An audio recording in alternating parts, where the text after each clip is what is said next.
Respected guests, my dear fellow colleagues, and dear participants, Assalamu alaikum and good evening. This is Benazir Rahman, Assistant Professor of Finance, Northern University, Bangladesh. Welcome you once again to the last day of two-day-long workshop on emotional intelligence at the exploratory stage of career. Well, this workshop has been organized by NAB Business School. Well, emotional intelligence means you have to know about you have the ability to use, manage your own emotion in a positive way, to relieve your stress, and to handle other emotions as well, and to solve your conflicts as well. So it helps you to build your teamwork capacity and organizational skill. So I believe after the completion of this workshop, our participants will definitely learn how to use emotional intelligence in their job sector, in their personal life, and so on. So, well, let me summarize the session of the workshop at first. Last day, we covered two sessions with the basics of emotional intelligence that has been conducted by two prominent speakers. One is Professor Dr. K. Maran sir from Sairam Institute of Management Studies, Chennai, India, and another from our very own Professor Dr. Nazrul Islam, Honorable Pro Vice Chancellor, Northern University, Bangladesh. Tonight, we'll cover another two sessions. The first session will be conducted by Professor Dr. V. Hemant Kumar. He's also from Sairam Institute of Management Studies, Chennai, India. Sir will cover the different dimensions of emotional intelligence. And then at the last session, we'll have with us Professor Moinuddin Chaudhary, sir, Professor and CEO of SLSD. He will cover the social skills and applications of EIs. So, dear participants, if you have any question, you will get chance to ask at the end of each session. So, kindly put your questions at the comment section or the chat option. So now I'd like to request our very own respected head of Department of Business, Dr. Javed Mahmood Sir, for opening speech. Over to you, sir. Thank you, Benazir Rahman. Yeah, thank you, Benazir Rahman. As mentioned by Benazir Rahman, emotional intelligence can be defined as the wisdom about and ability to deal with emotions. According to Warren Bennis, distinguished professor of business administration and founding chairman of the Leadership Institute, University of California, emotional intelligence, more than any other factor, more than IQ or expertise, accounts for 85 to 90% of success at work. You need IQ, but it doesn't make you a star. Emotional intelligence can help you get a job, but EQ gets you promoted. If you cannot understand how your emotions are affecting yourself, if you are not able to manage your emotions, if you cannot take full responsibility for your own life, if you cannot recognize how others feel, and if you are socially awkward, then no matter how smart you are not going to get very far. And why not? It is because you are not emotionally intelligent. On the 21st of this month, you have heard two gurus speak about emotional intelligence. Two others experts will be lecturing you on the subject today. Please listen to them. Try to learn from them. Because what really matters for success, character, happiness, and lifelong achievement is emotional intelligence. So today we have, as I mentioned before, we have two experts. I won't be taking up any more of your time. Thank you. Thank you very much, sir, for your opening speech. And yes, the session is going to be very effective for the participant. So on this note, let me start our first session of tonight and the third session of this workshop, which will cover the different dimensions of emotional intelligence. I'm privileged to be sharing the screen with our first speaker, Professor Dr. V. Hemant Kumar, this evening. So let me add a brief introduction of our speaker. Well, Professor Dr. Hemant Kumar is a professor of Sairam Institute of Management Studies, Sri Sairam Engineering College, Chennai, India. He has almost 17 years of teaching experiences. He had done his PhD in management from SK University, Anantapur. He is an official trainer for information technology firms and TNPA, and he supervised almost 340 projects in different functional areas of management. He has conducted training programs at Malaysia, Singapore, Sri Lanka, Thailand, and UAE. Sir, we are lucky to have you here today with us. May I now request Sir to share his views with us? Sir, over to you. Sure, ma'am. Thank you. Thank you so much for the wonderful introduction. So My indeed, pleasure, it sir. gives me immense pleasure to get associated with the Northern University. Our pleasure, So sir. I hope I'm on. Yeah. So I happen to be in Bangladesh for a couple of times. Love the place, and through my dear and respected Professor Nazrul, with whom we work closely. So this is the good opportunity for me to get connected with you, learned gentlemen, ladies and gentlemen. So we can just proceed with the session. I wish that it's just what happens in our life that deals with emotional intelligence. I'll just quote some pretty points which you can very well associate with your routine life, but it up to us to grasp the things properly and act accordingly, right? Because a person who's quite good in EI can achieve anything in life. But at the same time, if you are not practicing the EI properly, it may lead to disaster quite a number of times. Sharing the sign. Okay.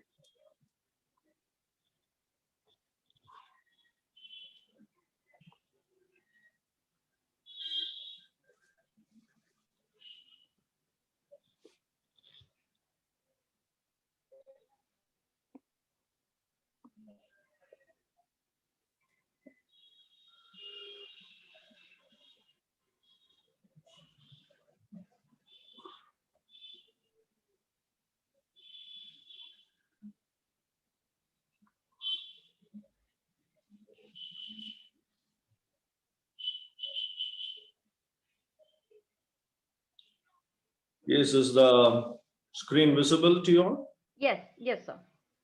Yeah, okay, fine. So this is the day 2 workshop on EI. See, the topic itself is very clear and a need of the hour, I can say that, very much in the exploration stage of career.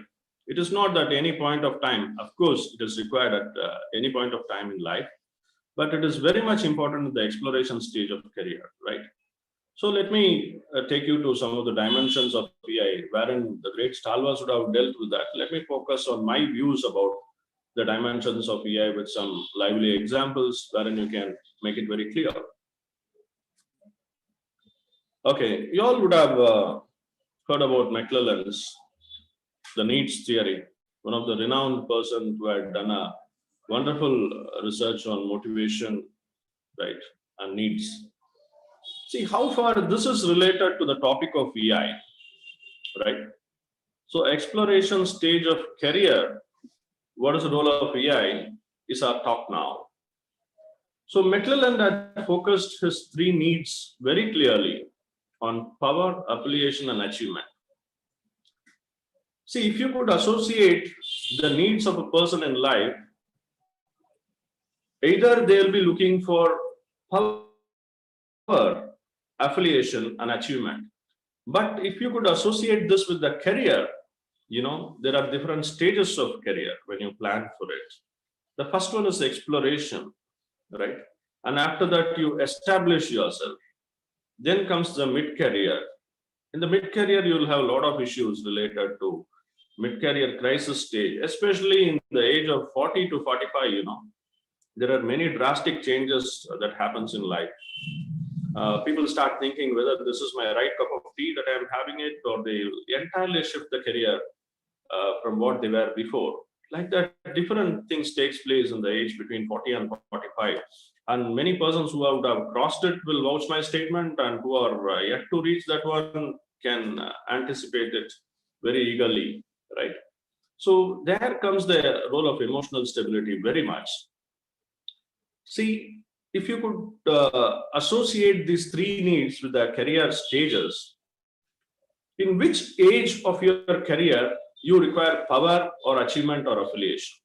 So the researchers have found, and I do have done quite a number of researches and associating McClellan's theory with the career stages. From the research outcome, I can very well reveal that, till the age of 30, people are very keen to get affiliation. Right? They feel very proud to say that I belong to this institution, I work for this concern. Okay, they are very proud and wearing that identity card of them and roaming around here and there. Affiliation, that gives them some pride and a name in the society, right? And after that, if you could see from 30 to 40, 45, they want to achieve something in life. See, what is this? I just go and come back, and what is the role of mine? And what is that I have achieved? When I turn back, there is nothing to be quoted. So there should be some sort of achievement that should take place in life, right? That is very much important. And after that, if you could see from the age of 45 onwards, people don't start talking about affiliation or achievement. They want power. Please remember that one. A person who had worked as head of the institution in an organization or any other university or whatever may be the type of organization, okay, never mind about the salary. When he moves from one institution to another, he is very keen on the power aspects, right? He is very, very keen on the power aspect. Never mind about affiliation or achievement, right? So this is what you can associate the need of power, affiliation, and achievement with that of career stages, where you should very carefully use the concept of emotional intelligence, right? Take for instance, the 67-year-old man explores a career. Okay, you think that once you become 50 or 60 or whatever it is, it depends upon our mindset and emotions, that we think that, okay, I can't do anything. Let me quote an instance. Author unknown, right? There was a businessman in US who's in the age of 67 years old. He is. All of a sudden, his factory got fired. Are not there, but the entire factory got fired. His best friend, in the age of 30, 35, he came, stood next to him. He said that, Dad, what it is? He just politely called his son and said that, come, son, come stand next to me. At least I need a hole. Go call your mom and tell that, ask her to have a look at this fire. It's very spectacular. It is very hard to look at a fire of this sort, and that to our own fire. See the statements that he had uttered. Okay, quite different.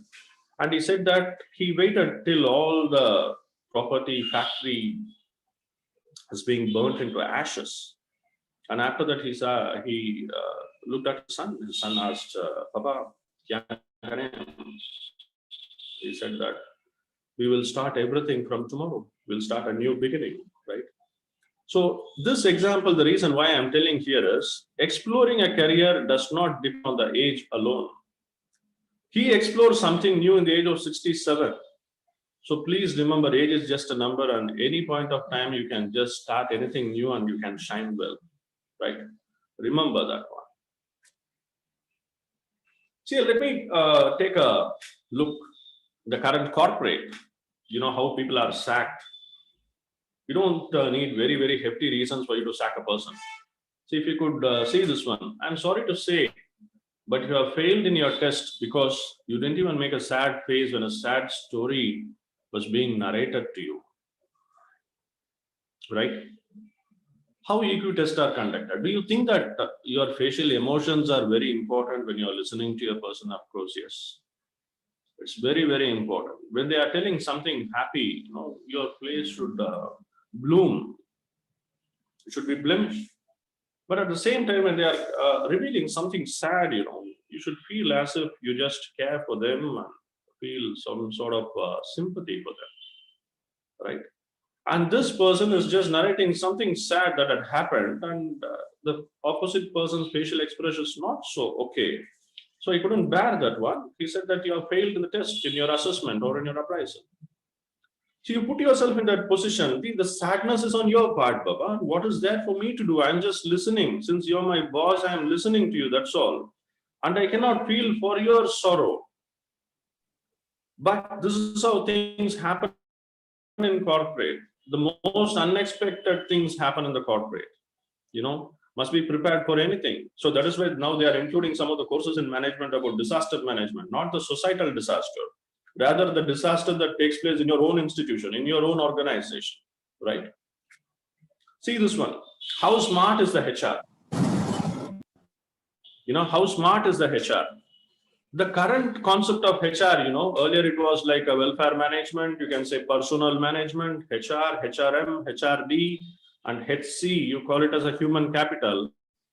These things goes on, and colloquially people say in corporate, what is HR? Hardly reliable. You cannot rely a person in HR, He'll be there next to you, but he becomes a sandwich between the management and the workers. That's the problem, right? We should be very, very careful about taking this ahead. Look at the statement here. We have to cut your salary by 50%. So when you stop with this one, what people will think, okay, I can come only 15 days a month. If not every alternate day, I can take a leave. All those things. Or at least 6 months I have to work for a year. No. See the smart reply from them. Now on, just work every another minute. You should be there in your workplace. 1 minute you work, another minute you take a rest, but you cannot go out of the office, workplace. In that case, no other go, you should be related to the work. But for the statistics, the HR will say that we ask you to work every other minute only. It is up to you to work continuously or not. Right? See, I was in HR department for 4 years. Then I am into teaching for the past 20 years or so. Right? So don't take it. The concept of HR with me as hardly reliable. Okay, just I'm telling you. Okay, see here. Emotional intelligence dimension frequently deals with these two: moral dilemma and ethical dilemma. Right? Okay, what do you mean by moral dilemma? What do you mean by moral dilemma? Good versus bad. Very easy for you to identify good versus bad. Right? So, for example,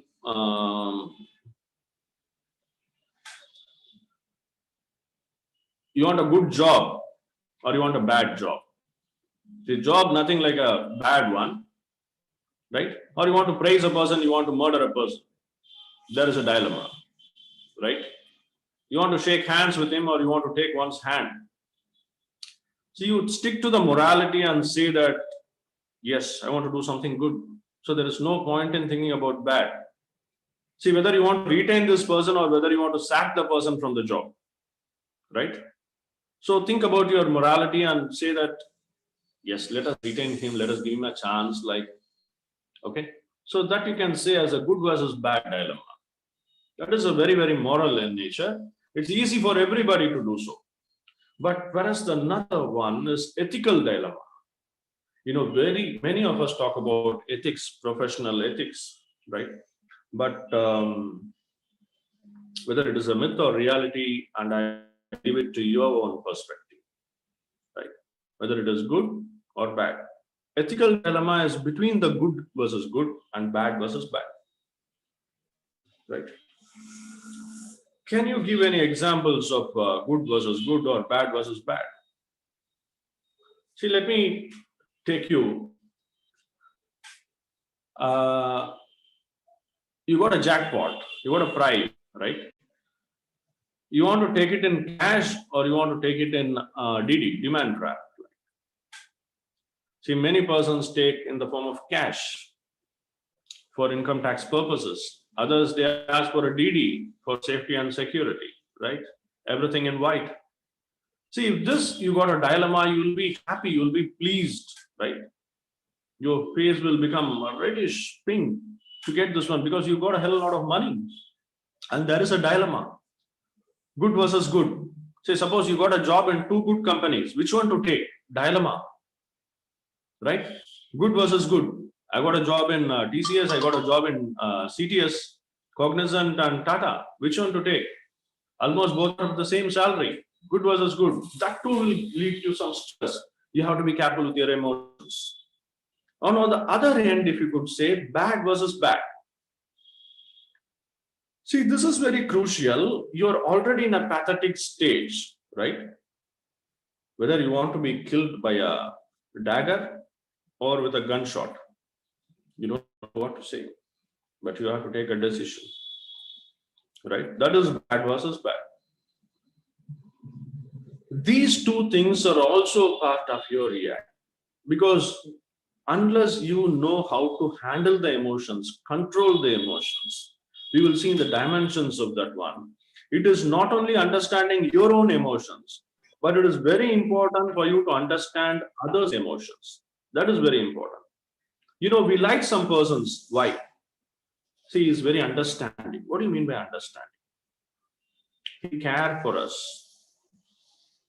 Is that real or myth?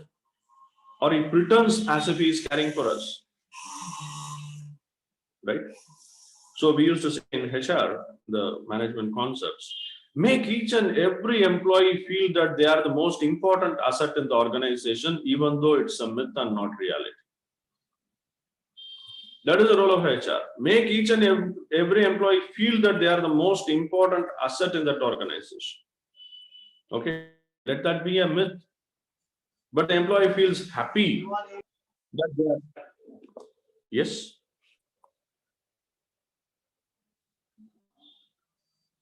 Hello, is everything okay? No, it is fine, sir. You can carry on. Yeah, okay. Right, fine. Thank you, sir. Right. Even though the employee feels that, okay, the management is dodging us, they are happy because management cares for them, right? So these type of dilemmas are there, good versus bad and good versus good and bad versus bad. It is very hard for us to decide and cope up with that. See, why is that we want to know about emotions? You may be intelligent enough to cater to my emotions as well as others. The top 10 reasons for employee burnout. See, definitely, every one of us can't escape from any of these points. Either you will be the victim or will be the person, right? Please don't take it personal. It's just about the concept that we are dealing with. Poor leadership. Sometimes we know very well about ourselves than others, but we will not reveal that to them, right? Poor leadership. Either you will be working under a poor leadership or you yourself will be a poor leader. In both the cases, you have to manage your emotions, right? SWOT analysis. We know about our SWOT. What are our strength, weakness, opportunity, and threat, right? And the next one is lack of organizational caring. See, people are longing for that, you know, a caring family, a caring organization, a caring friend. Lack of organizational caring, you feel bored to work for that organization. Even though the job is quite monotonous, see, my management is quite good. They take care of me properly, right? Not only the employee, their family members as well. Because the family members are the influencers for a person to hold on to the organization for a quite long period of time. And negative co-workers, you know, there's ample number of negative co-workers. Okay, उसको कुछ कमी भी नहीं है किसी भी organization में, है ना? You just tell a proposal, a new proposal. Immediately person will tell, ये नहीं चलेगा. But you ask him to tell some proposals, they'll say that they keep thinking for a long time, right? And the group meeting will be there, group discussion will take place, meeting with the MDs, board of directors meeting, and with the employee, everything fine. They'll ask you for some new proposals, innovative ideas. Everybody will keep mum, and when one starts initiating, there will be 4 or 5 persons to pull him down. I don't think so. It's a good idea. Then why don't you give idea? That they will keep their mouth shut. Negative co-workers, how you want to manage them? See, please remember, you cannot avoid negative co-workers. But your efficiency in handling them matters a lot, right? You should not lose your temperament. There is a statement which I came across. Nobody can hurt you without your permission. Remember this, how strong the person is in EI. Nobody can hurt you without your permission. So it is up to you to take things serious or not. Right. The next one, politics or sabotage. Filled ample in organization. Right. So we often say that organizational politics, part and parcel of every organization. Right. You are not or taken on top, be careful. And lack of resources, they'll say that you have to do this work. Ye kaam to hona chahiye bas. And you ask for some resources for that, financial resources, technological resources. No, when I ask you to do some work, why you are giving me an expense, not excuse, expense. Okay. I don't want to spend anything. Give me some ways where I can make some money. Don't make me spend. Lack of resources. People get burnout. Please remember the topic on this one, employee burnout, right? In all the cases, it is not that you get vexed, you get burnt out. And overemphasis on return on investment. People say that you are being paid this much of salary. What is the return on investment? See, when people start considering that salary is an expense, you will not get return on investment. Remember my word. People should feel that paying salary to an employee as an investment. Then you get good work done, timely work, quality of work, and employee loyalty, and they become your brand ambassadors. And work overload. Every organization, it is mandatory. Nobody can say that I have been given the right work and right quantum of work. Overloading of work, right? And please remember, there are some attitude with some persons. If your working hours is from morning 10 to 6, you start working from 4 o'clock. And pretend as if you are working a lot and you extend your time beyond 6. No way. Start by 10 and finish by 6. Have a target for you and stop with that one. Tomorrow morning 10 o'clock you start your work. Excuse me. The next one is poor communication. So you don't blame others that you are not communicated properly. If you want some data or information, go get it done. Because it is your work. If today it is not done, tomorrow you have to do it. It will pile up. The work will not be allotted to some other person. It will come to your same own table where you will have a pile of files to see. So there is no point in complaining about poor communication. You want some data, get it done. Right? An unethical or illegal request by manager happens, very much happens. Handle with a smile. That's all. Need not adhere to that one, but handle with a smile. Your smile will give a lot of answers to them. Remember, say no with a smile. Instead of saying yes with anger and just gripping about it. Say no with a smile. So no, sir, it's very hard for me to, I'm really afraid to take up this request from your end. Put it that way. You know, you can associate with your organizations, in any organization as that. There are some persons who keep working and keep working. And there are some persons who don't work at all. But organization is a blend of both, right? Our boss will ask us, you know very well that this person will not work. How can I assign this task to them?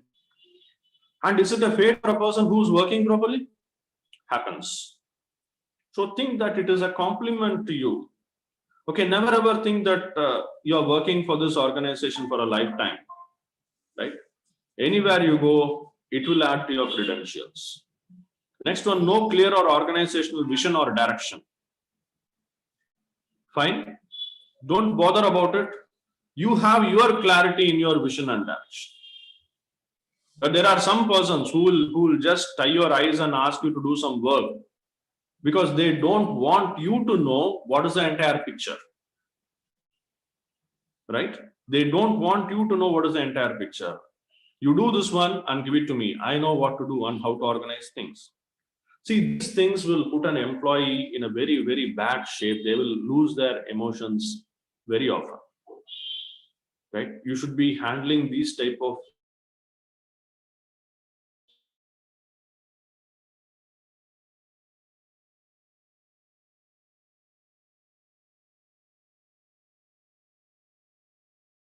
right. Put it simple. How many of us understand emotions? Like understanding emotions, managing emotions, right? These four are very, very vital. And what do we do after understand? See, you know very well, you understand the emotions of your co-workers, your boss, your subordinates, everybody, your peer group, fine. And it is our responsibility to act with common sense. Please remember that one. See, when a faculty asks in a class after dealing with a concept, have you all understood this one? Yes, ma'am. Yes, bro, we got it. Right. And what do you do after understand? If you are asked a question, then it becomes a problem. Right? Some smart students will say that, sir, I understood. Are you going to ask me? If that is the case, would you mind repeating it once? The faculty will not get angry in that case. He'll repeat it. He is very smart enough asking the faculty to repeat, right? And act with common sense. That is more than enough. You see, you think that it is a very simple answer, no? Acting with common sense. Because many of the persons lack common sense. You know, in day out, we see persons. Do they have any common sense to do like this? You can't.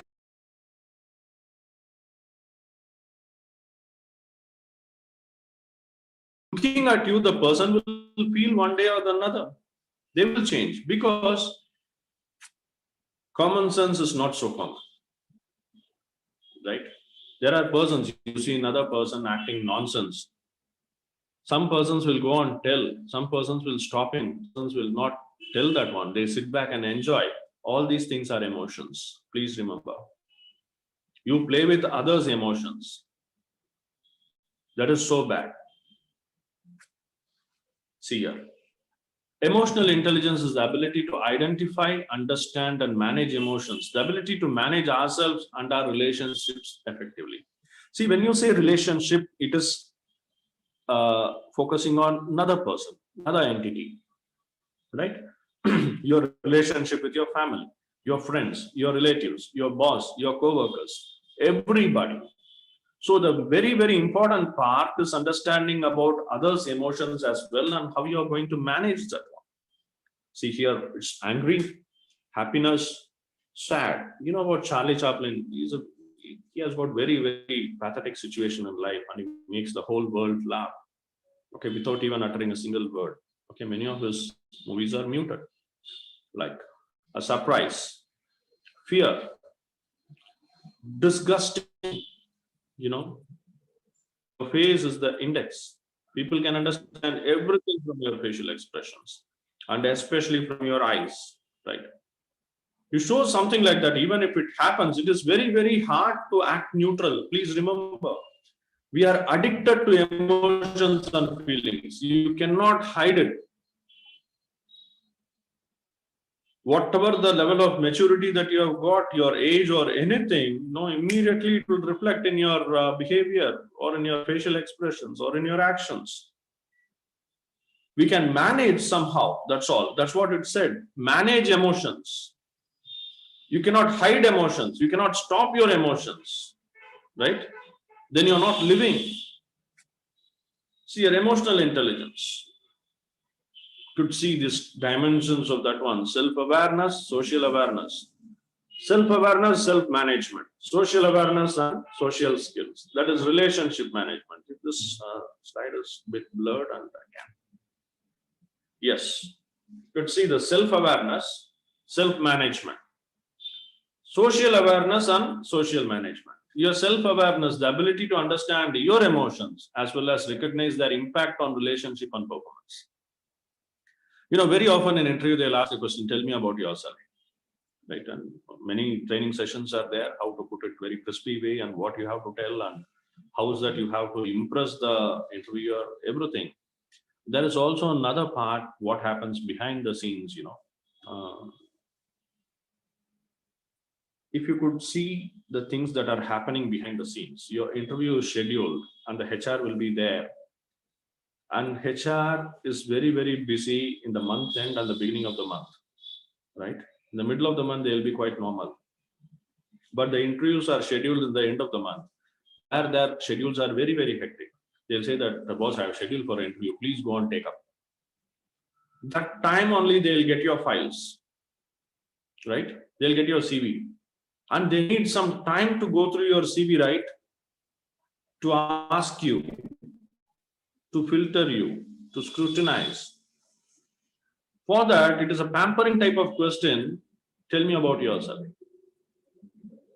Sometimes you will wonder that after revealing everything about you, they'll ask the same old question again, something. What is your basic degree?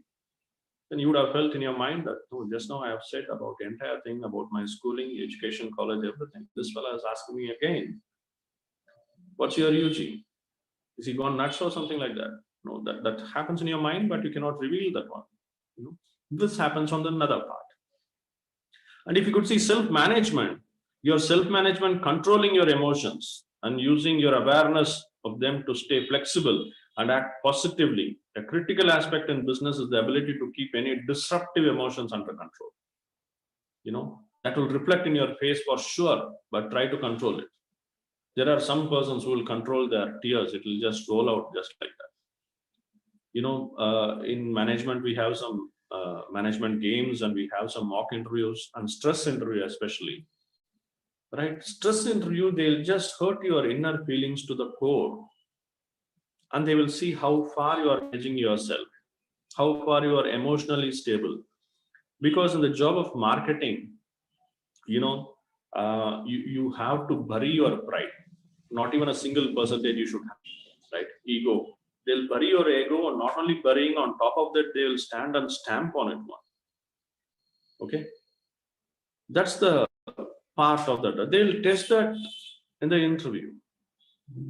They'll see how far you are able to manage your emotions, how far you are able to control your emotions, right? Because you deal with customers, you deal with clients, right? And you have to convince them. You'll not believe, they just tested a person's emotions in an interview. They asked a question, you're new to marketing. How can I believe that you can convince the clients? He said that, no, I can convince it.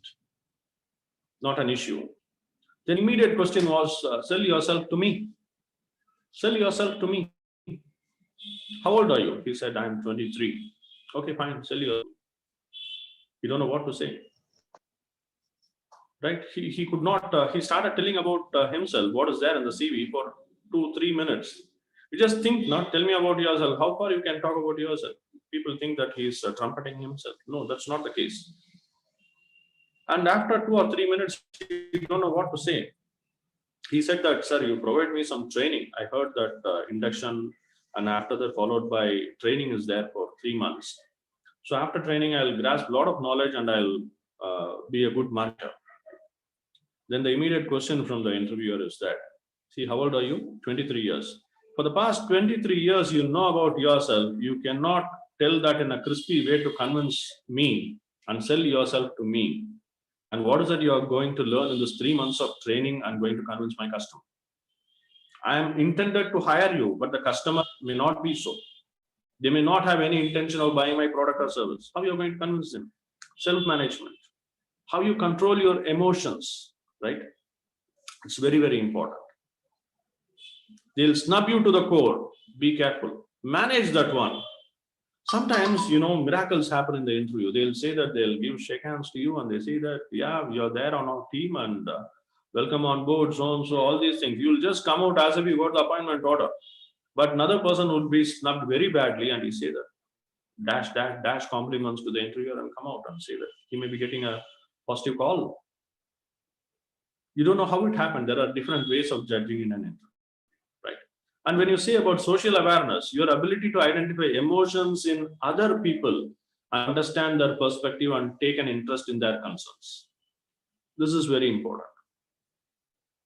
Right? You have to tap the target. There are some persons, especially in marketing, you cannot say no to that salesperson.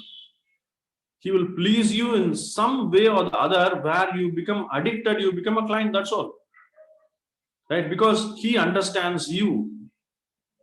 A good marketer will not talk much. He will let the customer talk. So the customer, he gets and went, he'll just pour out everything. What is his plus, minus, what are his problems with the earlier product or service, what is his expectation, everything. Then he understands clearly what does he expect. And he taps the target. So he becomes convinced. So like that, understand others' emotion, give a vent for others to reveal themselves. That is very important. In some of the foreign nations, psychologists have got a lot of potential. One of my friends is there in US.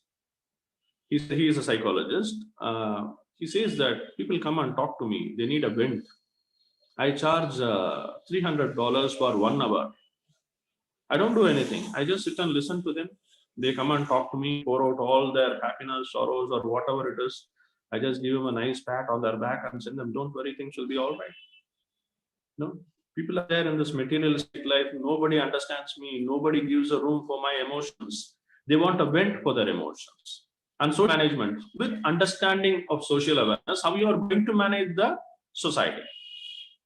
Your ability to use your awareness, your own emotions together with your understanding of emotions of others to manage interactions successfully. See, normally teachers knows that very well. Class management is one of the critical examples of social management. The receptivity is there, right?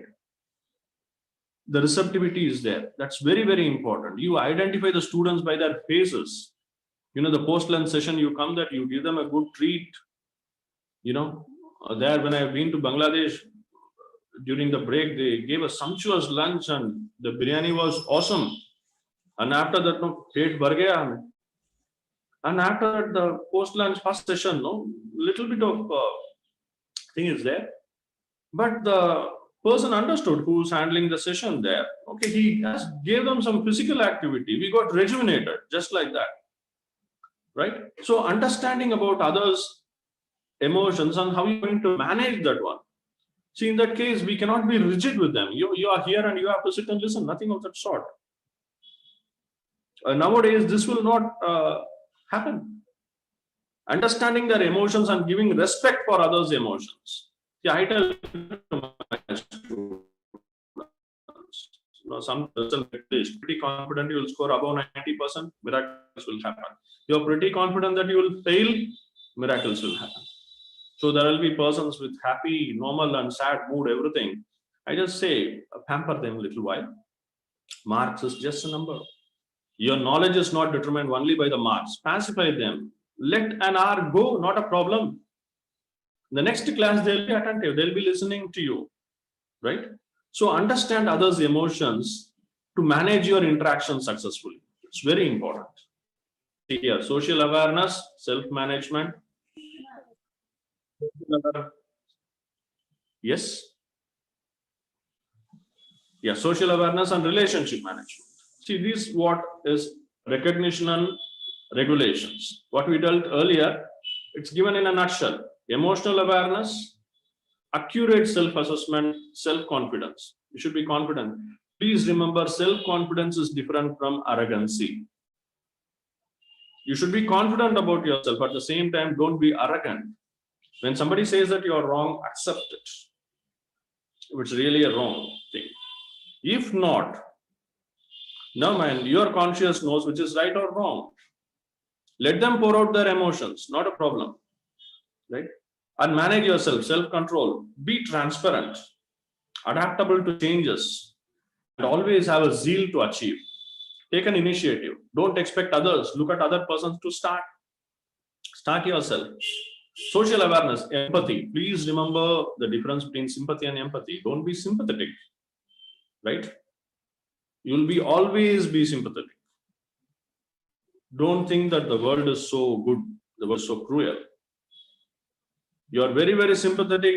Don't think that people will understand you one day or the other. I am like this. Always you have to feel sympathy for others, but rather be empathetic. Put yourself in another person's shoes and try to understand what's the problem, right? And take a solution. Organizational awareness. What's happening in the organization? Please keep your eyes and ears wide open when you're there in an organization. You cannot say, I don't know. People will say, Arey Baba, it happened in your organization. You are telling that you don't know. Then how long you are there in this organization? Are you awake in your work time? These type of questions will probe you. And service orientation, right? Try to serve. Relationship management. The crux of everything is you know about yourself, you manage yourself, you know about others. Everything is for managing the relationship. You should be motivated. The crux and relationship management. Inspirational leadership. You have to inspire others, right? Don't express yourself to impress others. That's one important mistake that everybody of us does. Right? Don't express yourself with an intention to impress others. Be casual. Right? Reveal it. Let your thoughts flow in the air. If they find it is valuable, let them get it. Else you are not going to lose anything. Right? And developing others. Try to develop others, your fellow co-workers. Try to influence them in a positive aspect. Be the change catalyst and try to manage conflicts, building bonds, teamwork, and collaboration. See, when you say that I did it, I am the one who knows everything, then there comes a problem. So, shall we do it? I hope that we did a good job. We can achieve the target. People will feel that this, he's joining us or he's going to join us. In that case, it becomes a strong bond and people will respect that relationship, right? See, take an instance. The careful use of EI dimension is very, very important. You should know when to use it and when not to use it, right? See, GMs, general manager, create dash problem to prove their presence, right? It's very important. I just gave that as a fill in the blanks. And I'll tell you, this person is a GM, the person there, and here they are workers. It's a real-time incident, whereas I'm not revealing the name of the organization where it took place. And don't just try to probe into this picture by zooming it out. This is not the real picture taken at the site. Okay, it is just a picture revealing the situation. That's all. So what happened? This general manager is being paid 3.5 lakhs per month as the salary. A very, very big company.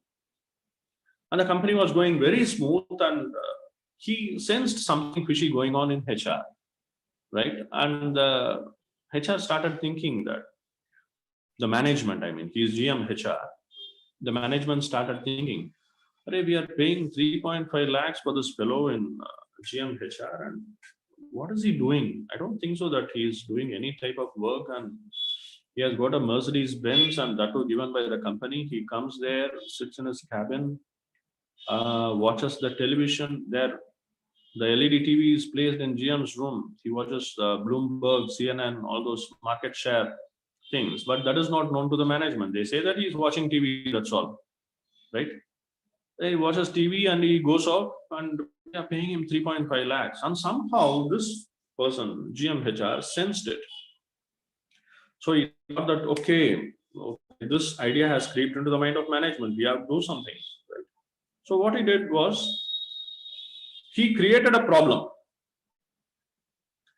and he exaggerated the problem to the management. See, this is what is happening in the organization. We have to somehow stop it. If not, these are the consequences. We have to face a lot of problem and it will land up in a lot of losses for the organization. All these things. Then the management became very panicked. They said that, boss, you have to do something. No, that is why you are there. Yes, sir, I am working on it. Drag it for a long time. And after that, pretend as if you have taken a lot of efforts and tried to solve the problem, right? So, and then tell the management, sir, somehow the problem is sorted out. Oh my God, we are out of danger and there is no problem at all. Then now the workers started their production and it will go on smooth. Don't worry, sir, I am there, I will take care. All those things.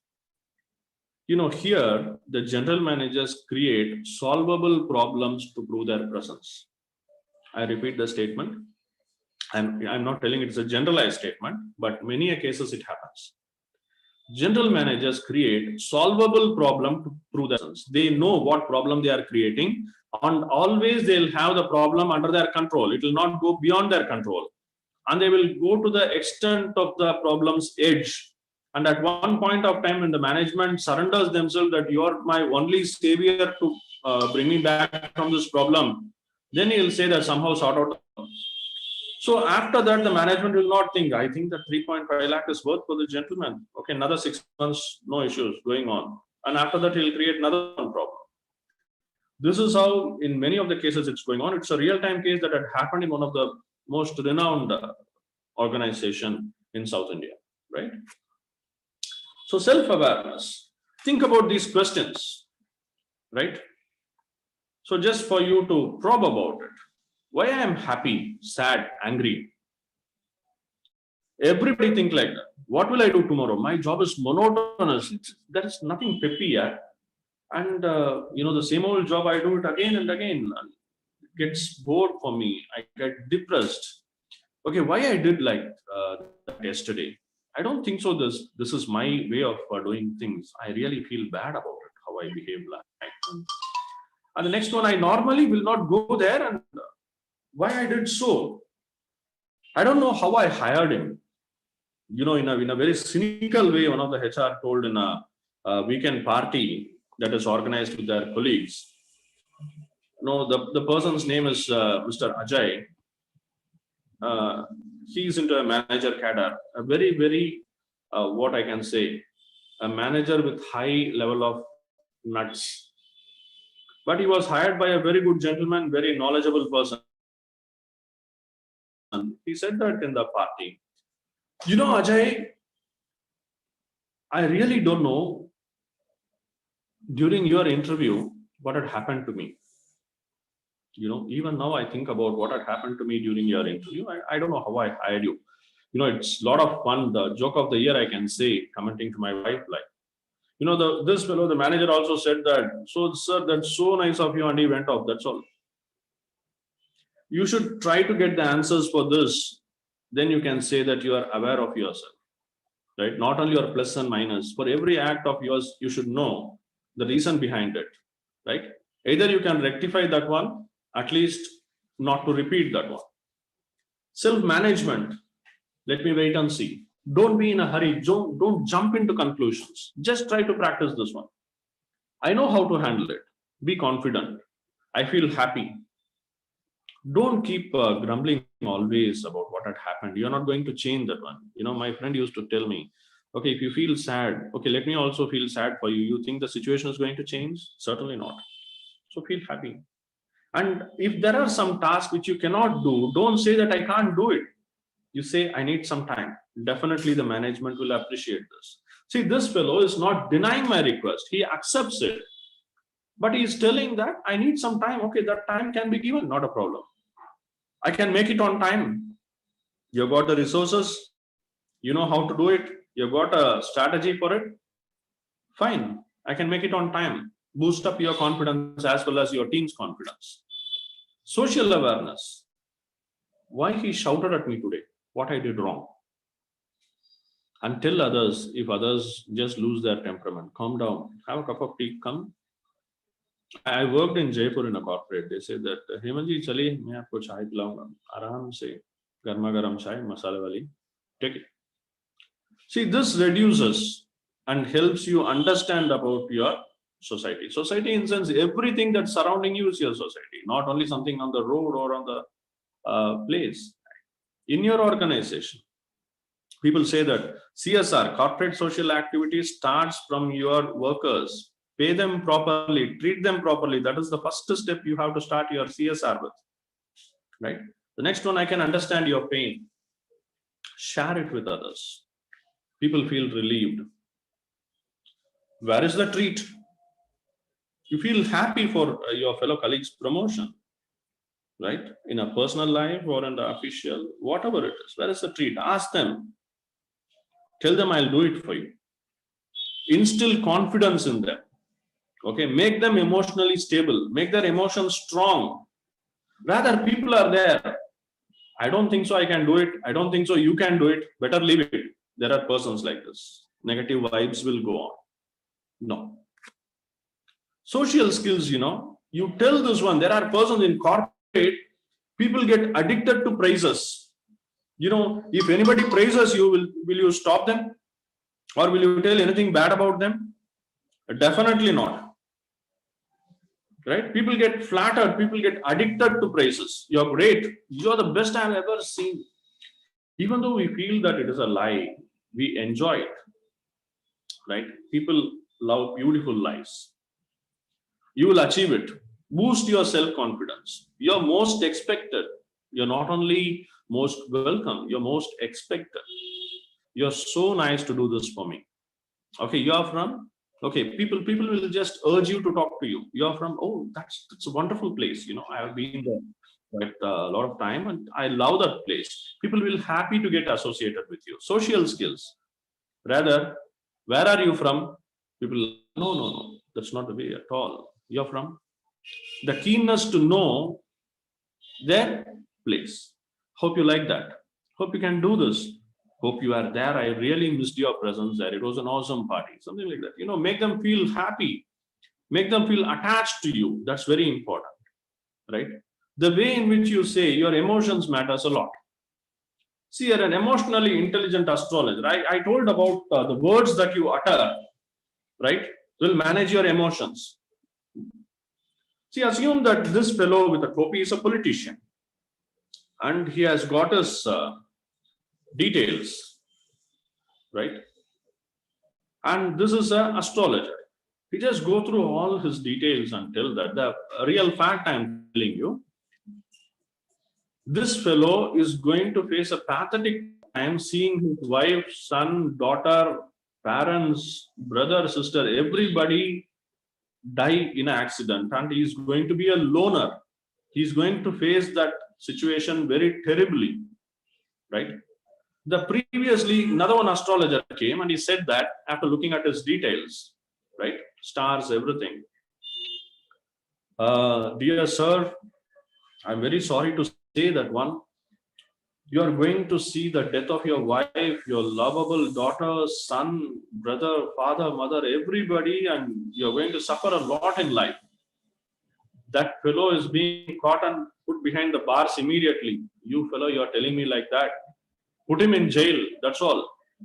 And this astrologer understood what had happened to the previous astrologer. But he don't know what to do. He has to somehow handle the situation, right? So he came and saw the stars, everything, right? And he said that, dear sir, I've never seen a star combination like this one. See, you are going to have a wonderful life. You will live longer than your wife. You will live longer than your son, daughter. In that case, you see how old you can be. Getting old is a blessing. Aging is a blessing. Right? And then you can live more than your father, mother, that is different. More than your son and daughter, you can live. That is what they say. Right? Say, after listening to this one, this fellow got really happy. Right? This fellow got really happy. You think about the situation, what happened, the fact is the same. Right? The fact is the same. All the others are going to die before him. He is going to be a loner. But see how other astrologers projected it and see how this astrologer has projected. So he has used his emotional intelligence and said that you are going to live longer than all the others in your family. Right? This is how you have to act. He is not telling any lie. The way in which you project the fact matters a lot. Right? That is very important to handle your emotions. See, this stages, if you could see, personal competence and social competence, self-awareness, self-management, that leads to social awareness and social management. Like, marketing pyramid or C.K. Prahalad's bottom of pyramid, the self-awareness is very, very important. Unless and until you are aware about your own strength and weakness, right, you can manage yourself. And once you manage and start controlling your impulses, and you can have some positive outcomes. So you understand about others and try to connect with them. Try to build a rapport with them. Once you build rapport and connect with them, it is developing a trust. When the people trust you, only then you can influence others. This is a very important quality of a manager and a leader, right? You have to build the rapport in such a way that you develop the trust. Only you develop the trust, you can influence others. See, the perspective matters in EI. Less is more.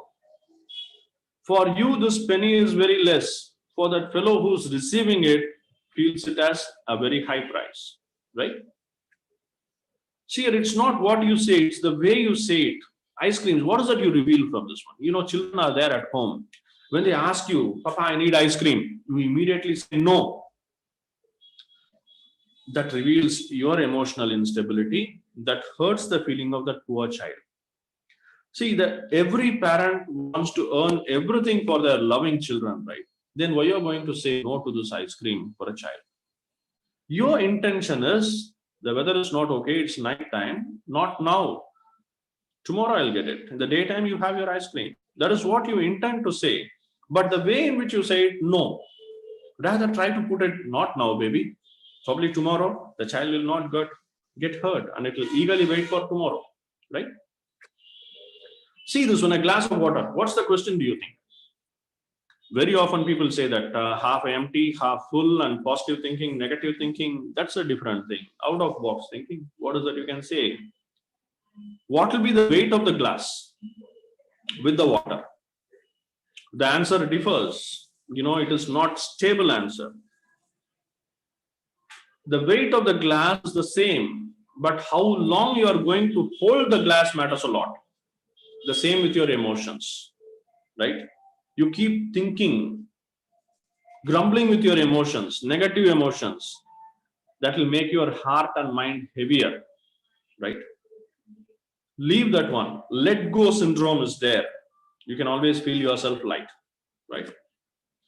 And say a joke I have come across recently. Think about that. Say what I have come across recently is that, you know,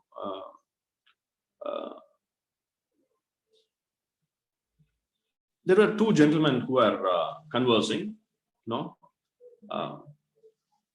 Two men are there. And one fellow was addressing that, you know, last evening when I was in Jen's toilet, the other said that, boss, just hold on. How come it could be otherwise? You know, the fact, and the male was there. He could have addressed that when I was in toilet, like that's enough. And what is the necessity for him to tell that when I was in Jen's toilet? Then he asked, how come it could be otherwise? Then he got a very bad snub, right? See, this I heard it recently. This will make you think about the statement that he uttered.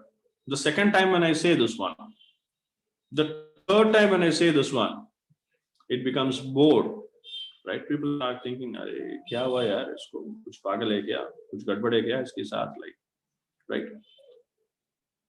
When you cannot laugh again and again for the same joke, see this one. Why do we cry for the same problem again? It is being said by a great saint. Okay, we don't laugh for the same joke again. Then why do we cry for the same problem again and again? That is EI, right? Throw some emotions out of your mind. Try to be stable. Try to be intelligent. Why? Right?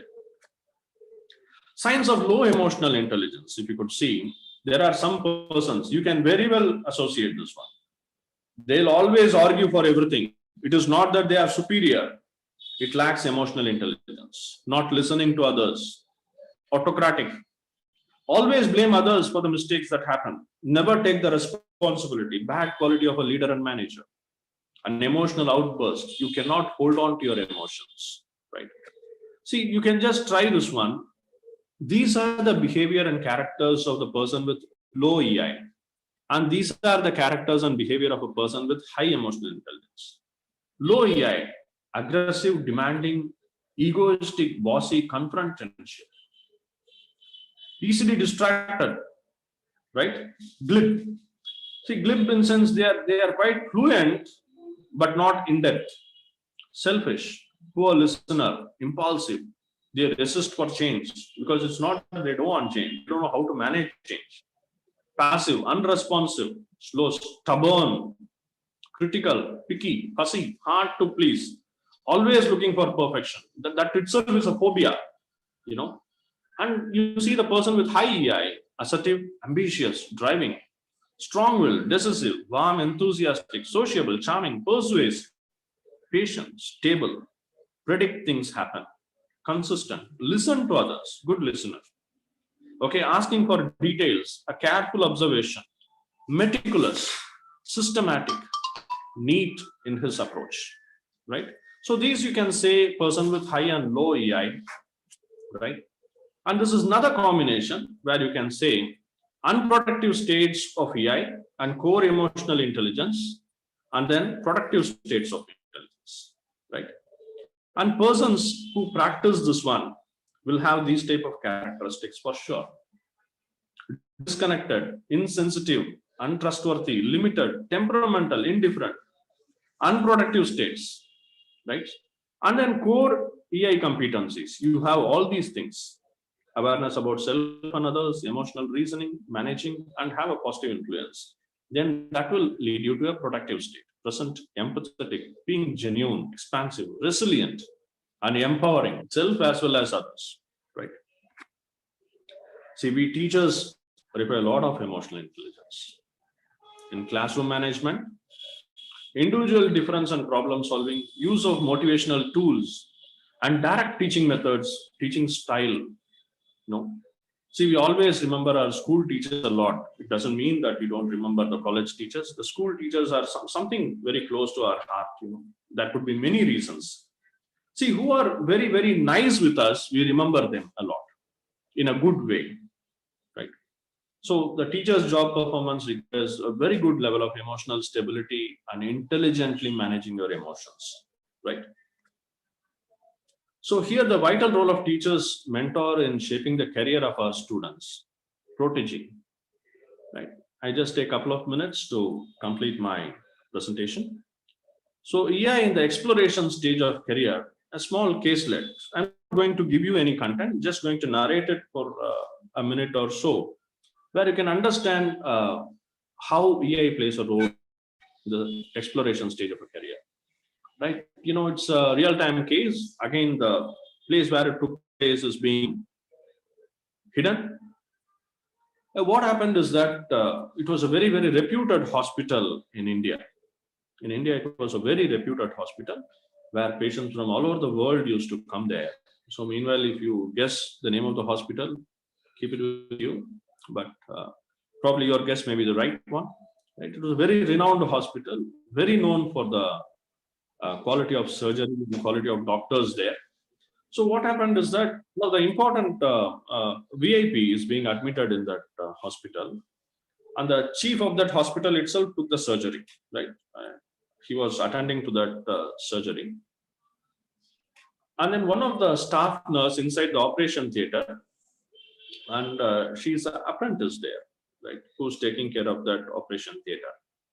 And there the surgery is related to the stomach. They just cut open the stomach. What do they do is that the role of that staff attendant nurse is that to give the cotton balls. They give the cotton balls, they just stuck it by the side of the stomach where they cut open to avoid the blood piercing in and oozing out, something like that. And they did the operation. It's a 2 hour of surgery.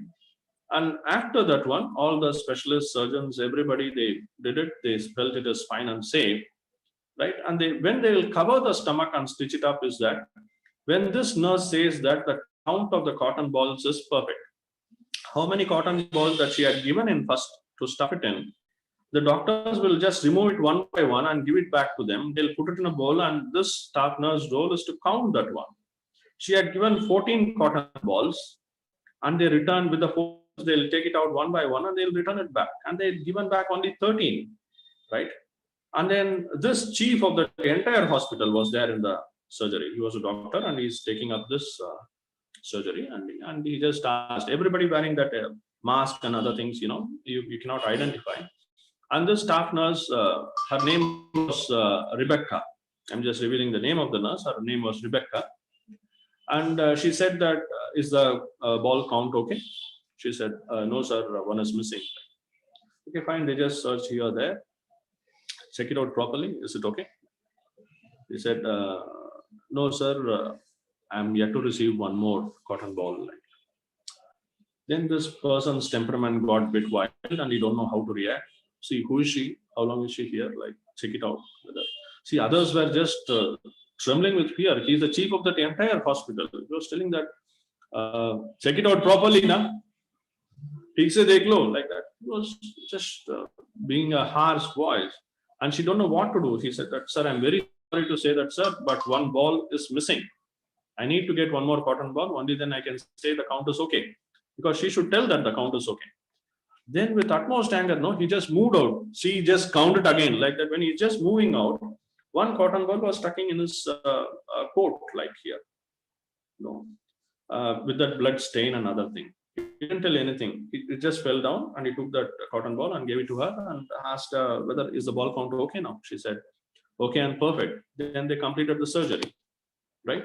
And after that, this staff nurse was called to his cabin and asked that, do you know who I am? Yes, sir, now I came to know. And later all the other doctors said that one. And he said that I'm head of this hospital. When I said that, you would have very well accepted, yes, sir, the ball count is okay. And you are very, very strong and clear. Hardly 6 months you joined duty. And what guts you have got to let out statements like that in front of me? For that nurse said that, sir, the matron, the chief of the nurses training institute, nurses training college called matron, my matron said that, please remember one thing when you're doing a service as a nurse.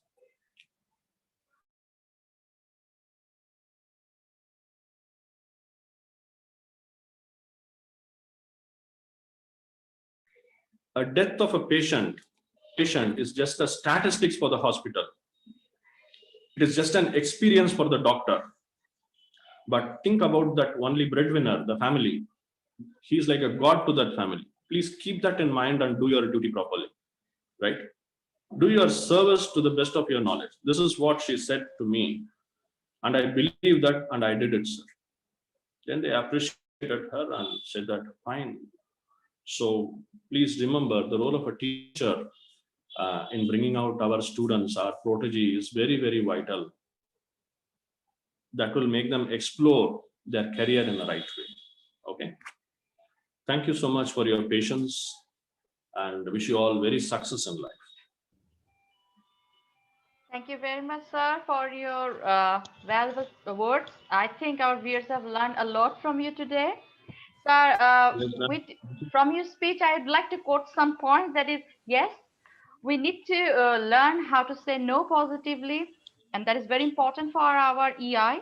And yes, we must think put simple, and properly. We should not take things arrogantly. And yes, we must use our common sense, which is not common at all.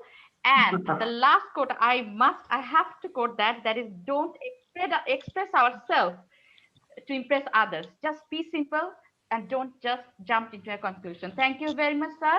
I have a few questions from audience for you. Yeah, sure.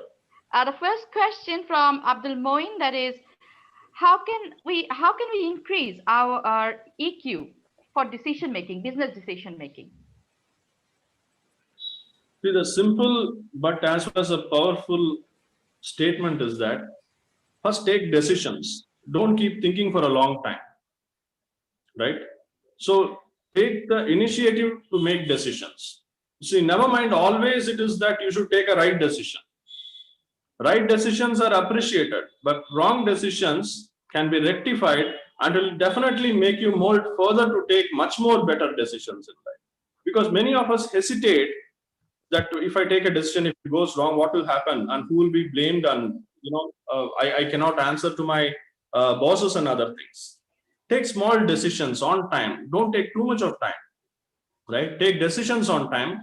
That will mold you further to make better decisions instead of being hesitant in taking decisions. Thank you very much, sir. The last question for you, this is from Sohanur Rahman. That is learning conflict resolution is a part of emotional intelligence or not? I can't get you. Can you just come again? Like, sir, learning conflict resolution, is that a part of emotional intelligence or not? Definitely, definitely, it's a part of emotional intelligence because understanding the conflict as well as the grievances is very important for you to stabilize your emotions and handle them properly. It's a very vital part as such. Thank you very much, sir, for answering questions so nicely, and thank you very much for giving us your valuable time today. So Thank you, ma'am. Thank you so much. thank you, sir. On this note, I'm going to start our next session, the last session of this workshop and second session of this workshop. That will cover the social skills and application like career success and EI, happy living and EI, healthy living and role of emotions, social relationship and EI, and lastly leadership and EI.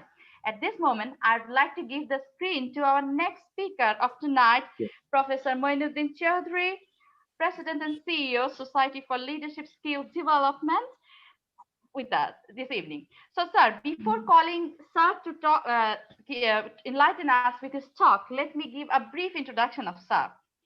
Well, Professor Moinuddin Chaudhary is a passionate human resource development expert with special focus on emotional intelligence, effective communication skill, leadership and management skill, competency-based training, and other core soft skills. He has been the guest speaker of Institute of Business Administration, University of Dhaka, guest faculty for BCS officers of different cadres for Bangladesh Academy of Rural Development, which is known as BIRD, and ICMAB as an industry expert and leader. He has earned his master's and honors degree in English from University of Dhaka with postgraduate diploma in HRM and HRD from ABP UK.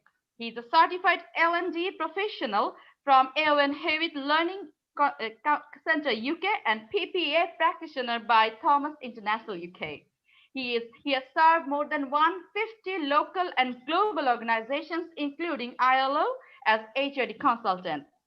He is the adjunct professor at Bangladesh University of Professionals since 2016 and also at Independent University Bangladesh since 2008. He heads his own brainchild organization, Society for Leadership Skills Development, which is known as SLSD, as president and CEO.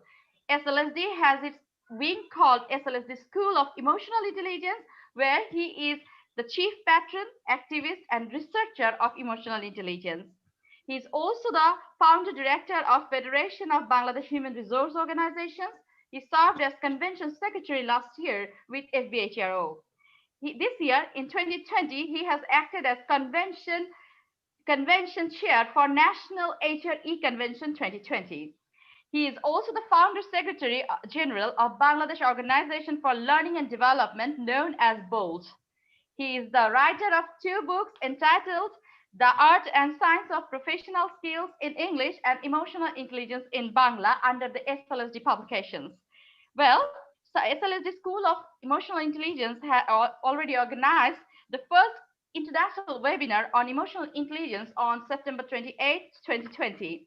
He acted the convener of that program while Professor Dr. Nazrul Islam, Honorable Pro Vice Chancellor, Northern University, Bangladesh, chaired the webinar. He is called one of the pioneers of emotional intelligence in Bangladesh, as he has been activist and practicing training and teaching EI since 2005. Thank you very much, sir, for giving your valuable time us today. We are lucky to have such an eminent personality with us here. So may I now request sir to share his views with us. Over to you, sir. Thank you very much, Madam Benazir Rahman, for wonderful presentation and anchoring. And I'd like to thank Northern University Bangladesh for organizing such a wonderful program, especially for such a subject which is widely right now demanded. And as opposed to artificial intelligence, emotional intelligence is very important. Already from Dr. Hemanto, we have learned so many things about emotional intelligence when it's in dimension, when it's its own dynamics. I have been asked to cover actually the last component of emotional intelligence, and it's called social skills. But before I move on to the slides or anything, I'd like to share a story with you. A boy named Jason in America was always a very talented boy. He always got A plus score in his academic career. He had a dream to join Harvard University. But unfortunately for him, actually, his physics professor gave him B, grade B. And out of his probably frustration or whatever, he stepped his physics professor. And there was a trial. The jury found him innocent because of his mental instability of that particular situation. And of course, his teacher forgave him. Now, the question is, after a certain number of years, he was graduated, of course, with flying colors, and he had his merit when he passed his graduation.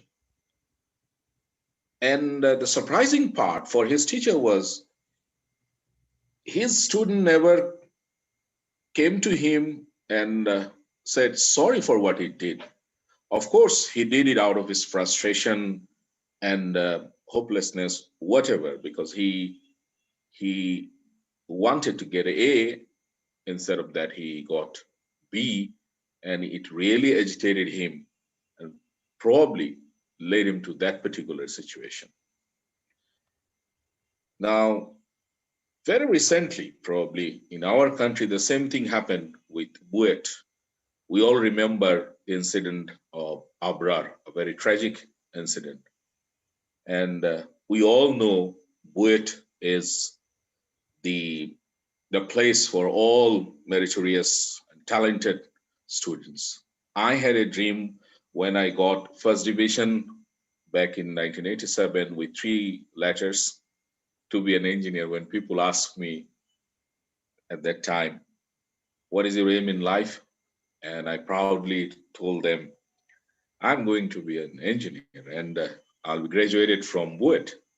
Of course, I passed my all maths exams with my memory because I memorized all maths answer and I understood nothing because literally I understood nothing in the classroom. The maths was a challenge for me. And of course, that's a different story. But you see, this thing happened with such an institution where all talented people gathered for their academic credentials. And you see, we're really talking about the high IQ people staying there, but having this kind of situation. So this arrangement, this program will open our eyes for our students, for many of us to be aware of the importance of emotional intelligence in our personal and professional life. So with this story, I would like to start my presentation in a very simple way. And of course, I think, can anyone confirm me that you can see the slides or whatever? Can you see the slide? Yes, sir. Yes, sir, we can. We can see Okay. Thank you very much. So kind of you. So kind of you. Okay. So,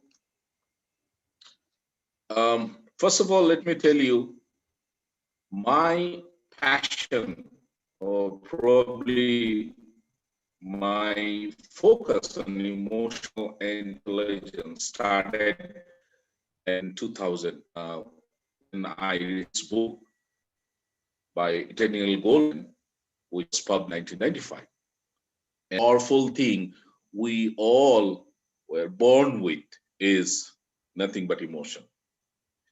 And I always talk about emotional intelligence and active stupidity of emotion. So there are 2 parts. We are emotionally intelligent, emotionally. So being emotional and being 2 particular dimensions. And with that passion in mind, I continued.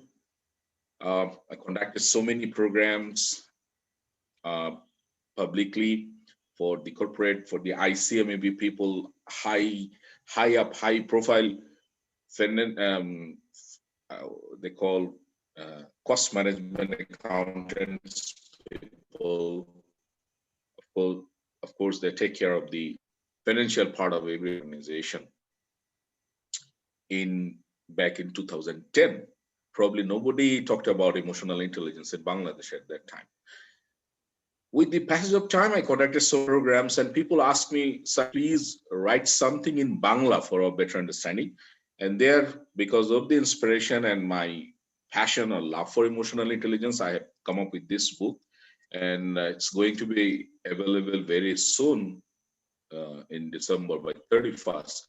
Emotional intelligence, I kept the word as it is, but of course it has different Bangla version. Now it has become common like chair and table in our society and our perspective, especially for educated people. And I have also this book, which was mentioned by Madam Benazir, the art and science of presentation skills. I feel it's very important skill for your leaders, for the students, for teachers. And both these two books are available on rokomari.com. My first program had this title, Leadership Excellence with Emotional Intelligence, for the high profile, high voltage ICM people. And it became so popular, they asked me twice. And since then, I had a lot of corporate clients, as mentioned by the host, multinational and local. They had the customized form of different perception of emotional intelligence. And I'm continuing my journey. For the first time in Bangladesh, I have online course in collaboration with my organization, in collaboration with Thriving Skill. You can see www.thrivingskill.com. And it's on emotional intelligence. You can have the fundamentals of emotional intelligence if you attend this. And Alhamdulillah, within 2 months since inception, we have 88 EI graduates attending the program. And it's a very, not that much expensive because of pandemic. It's a discounted course. Anyone can go there and join the course. It's recorded, but self-explanatory, interactive, and anyone can become a certified EI graduate with this, the essentials and basics of emotional intelligence. As I mentioned, the anchor, we have 7 wing of Yale Center for Emotions. I'm trying to build up empire in Bangladesh. It's a little of emotional intelligence, popularized, and get people involved to understand emotional intelligence, simple way. Okay, so first of all, when you talk about social skills, why gives you this answer? We have either career or business. Either way, you do something for your living. And you can see the gentleman Timothy Galway, is a Chinese coach, and he wrote a book, The Inner Game of Work. And he talked about this wonderful equation. And that actually brings attention to emotional intelligence. You'll find the connectivity between this equation and this topic. It says performance potential. It means people who are listening to me right now are potential. But the challenge is each person has some interference in his life. So you're potential, but there are some disturbance, interference. The less interference you have, the better performance you have. And interestingly, if we understand that emotion that either makes us, face the trouble, or we become the champion of our performance. So performance is very important in career and workplace. And the less interference, the less disturbance you have, the better performance you have. Now, importance of emotional intelligence. There are where you can fit intelligence into math. Look at communication, self, motivation, team, empathy, resilience, not why emotion is the driving force for a human being individual. Right now, people listening to me are using your right, correct emotion to understand the importance of emotional intelligence. Now I'm going for a fraction. I'd like to request some of you to write in the chat box and finally match the score. I have just 5 questions for you. Questions. Your level of social skills. So if you consider 2 for each answer, then you have 10 marks. Out of 10 marks, you can assess yourself and you can declare what score you have. So nothing wrong or nothing right, but it's your understanding about the social skill. Let me read out each question or statement and the options. The first statement says the students so that they know where they're going. Or option B,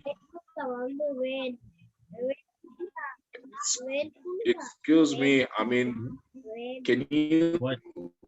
I think I request the host to mute everyone. That will be better.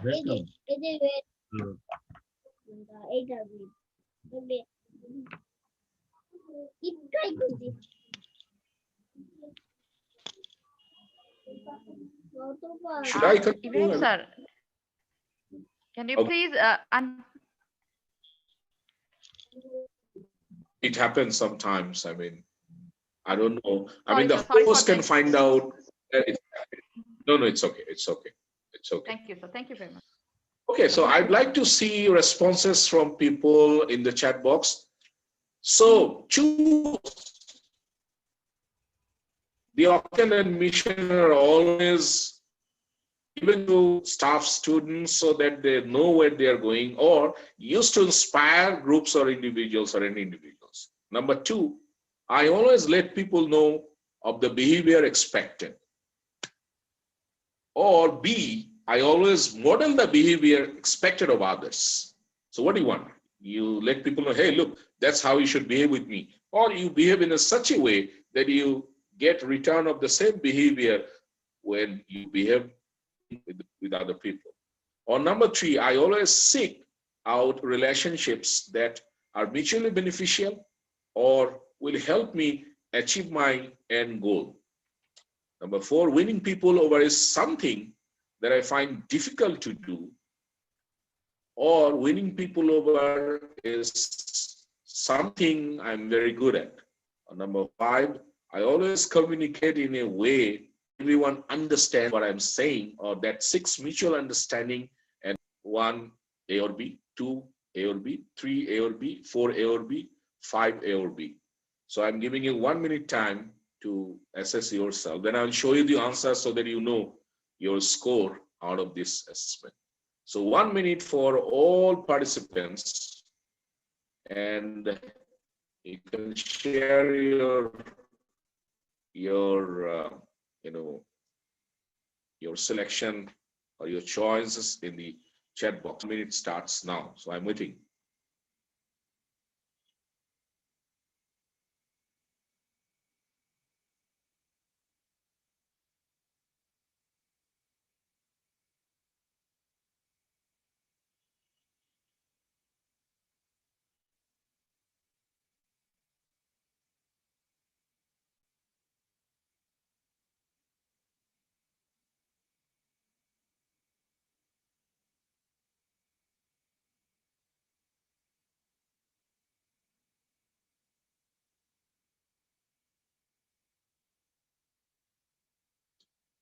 Okay, I can see some, proactive responses.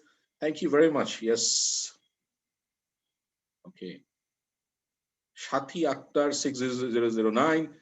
Thank you very much for your response. You're so courageous and proactive. You're responding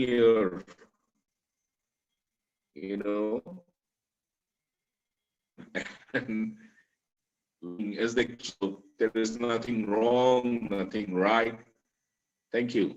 Of course, with another 10 seconds for other people, I can Abdul Muin, wonderfully answered. Thank you very much. Thank you so much, Mr. Abdul Muin and Ms. Shati Akhtar. I'd like to invite other people just to have fun, and then you compare the right score, and then you can, declare your score. You know what score you have, and share with the audience, or keep it with yourself. It doesn't matter. Okay. Excellent. So the top, now let me share the correct answer with you. So the vision and mission are always used to inspire groups and individuals. I always model the behaviors expected of others. I always seek out relationships that are mutually beneficial, not only to achieve my end goal. Winning people over is something I'm very good at. Human being, we all should be. And number 5, I always communicate in a way that seeks mutual understanding, because when you communicate, communication is sharing. Of course, thank you. I see many other people. Shubhabhumi, Shusmita Shendolon. Thank you so much. Now we can compare your answer and get the right score. Yes. So if each answer carries 2, then you can calculate the score, sort of mathematical activity where I am weak, and you people are allowed to calculate your score. Wonderful. Vikas Chandra, Tash, Sajid Hussain, thank you so much, so many. Thank you very much. So I move on to the next slide to continue my session. The first thing first, if you see the next slide, you can see how important it is for better career, emotional intelligence. 71% of employers say they value EI over IQ. I mean, EQ matters more than IQ for them in their employment. 59% of employers would not hire someone with a high IQ but low EI. It's a survey conducted by Career Builder Survey in 2011. Let me share some more statistics advance, which was conducted in 2019 by PSI Services LLC. And you can see 90% of top performers are high in EI. Leaders with EI are more than twice as likely to be highly emotionally resilient. Emotional intelligence is a top predictor of high potential. Managers trained in EI deliver twice the profit than those that are not. Interesting. So the takeaway is 90% of top performers are high in EI. Now you can understand the importance of emotional intelligence in career. Some more statistics. Executive success, you can see this is conducted by the same organization in 2019. It says executives are 60% more likely to derail for of low EI than any other. Executives are 60% more likely to derail if they have low EI. Emotion, they don't have the right EI, so they may derail, they may become off track of their performance. Let me see, there is some more. Yes, thank you very much. A lot of responses. 32% executives with high levels of EI are 32% more effective at building and maintaining relationships. It's very important for our personal and professional career to manage relationship with others, because we are human beings. We do not work alone. We work in a society. We work in a team.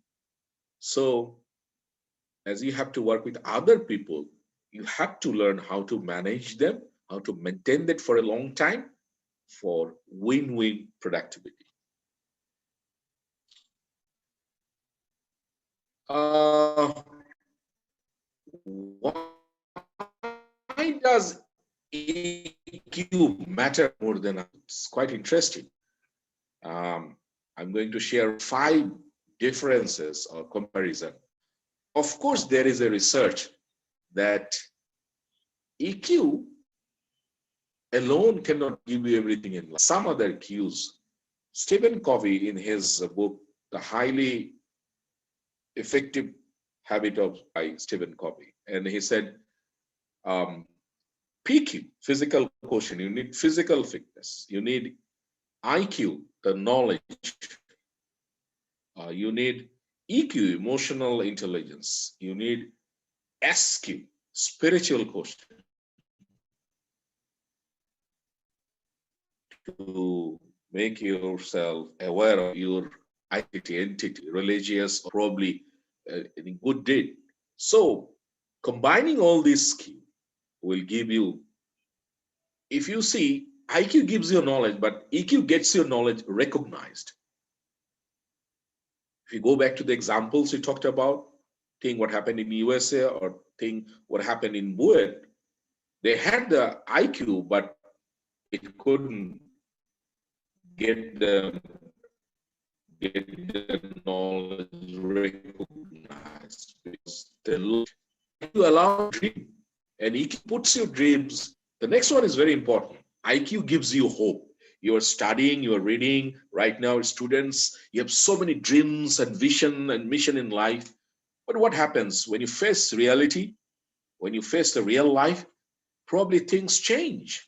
And at that time, EQ helps you to turn around when you feel hopeless and frustrated. That's very important, right? EQ tells you, hey, go on. You are the one. You can make the difference. But IQ gives you hope. IQ gives you a career or business, but EQ helps you to prosper in your career and business. You specialize in it, helps you right soul. Ask you, which doctor do you visit often? Doctor who at least smiles at you, talks about your well-being when he examines you, or doctor who shows you gloomy and grave, serious face. Okay? And I can guarantee 99% people will say, of course, I'm half healed when my doctor smiles at me.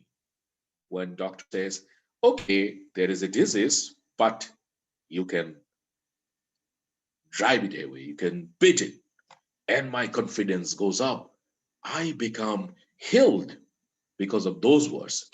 And if your doctor says, I told you to do this and that, and you're not following, you're a bad guy, and you have, no hope. I mean, you will die within a very short time.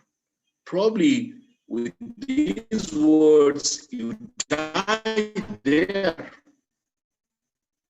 Medical science is, of course, a special knowledge, but with the right behavior and attitude can heal the patient halfway down with their attitude and interaction. So in leadership, you'll find so many people. I'm going to share one researched survey by Chip Conley on his research survey paper, the top 10 emotionally intelligent Fortune 500 CEOs. With so many people, I'm going to share 4 of them. You can see Indra Nuri from Pepsi, Jeff Bezos from Amazon.com, Alan Mulally from Ford, Howard Schultz, and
Excuse me, sir. Hello. Yes. Sir, now we can hear you. Okay. I think okay, now you hear me. I think I talked about, okay. I was talking about optimism, right? I'm sorry. Yes, now we can. Now you're audible. For No some problem. reasons or other, I missed that part. No problem, sir. Okay. Okay. So optimism as part of emotional intelligence or healthy and happy living, you can see there are so many benefits of being optimistic. If you're optimistic, you have all these benefits. And when you have this, you are healthy and you are happy. And you have healthy and happy living. And some of them can be mentioned like balanced blood pressure, lower cardiovascular risk, lower risk of developing diabetes. So it automatically helps you to become healthy and happy in life. Now, a lot of experts in this workshop talked about emotion and emotional intelligence, but I'd like to add some value or sort of supplementary, complementary on my part. We all should know and we must know, as done by Paul Ekman, American psychologist, professor emeritus, University of California. He talks about 6 basic emotions disgust, happy, sad, surprise. So there is nothing wrong with any of these emotions. Remember that. There is no such thing as negative emotion or positive emotion. For example, you are visiting a place where you find that friend's close relative died. What would you do? You have to feel sad because that's the context, that's the situation. Someone said something to you which is irritating, or probably you asked someone to do thing, work it out, but he did not do it properly. You should be angry. But the question is, Aristotle had a wonderful quotation about emotional intelligence. He said, becoming angry with someone is very easy, but becoming angry with the right person at the right time, with the right degree, is very challenging. There is nothing wrong of being angry. There is nothing wrong of being sad, surprised, or probably. But does the context support you? I'd like to draw your attention to this biological scientific explanation of emotional intelligence, which was missing. So I thought I could add this value for you. For example, our brain has 2 parts. One part is called emotional brain. The other part is logical brain. Emotional brain has one particular organ is called amygdala. It's like little knot. Amygdala is a Greek word. And it is full of fearful emotions like anxiety, stress, worries, negativity, so many things. And logical framework, on the other hand, we have rational brain, we call a new cortex. Cortex has information based on your experience, knowledge, and qualification. So it's very logical. Unfortunately, our message goes first to amygdala. That's the challenging part. And when it goes to amygdala, if we react, sometimes things might go wrong. That's why emotional intelligence experts say, hold on for a few minutes, a few seconds. I have a theory like to 20 minutes. Then you'll see the message is going to the logical part, the new cortex. And from new cortex, you will not react, you will respond. That's quite interesting because you logically analyze the situation. For example, you are in a party and one of your friends or probably colleagues said something to you which was really irritating and probably could bring a confrontation. What would you do? You feel inside you, you are becoming angry, you're becoming disgusted, or probably becoming sort of sad and scared. It's okay. But unless you express it through your actions, attitude and behavior.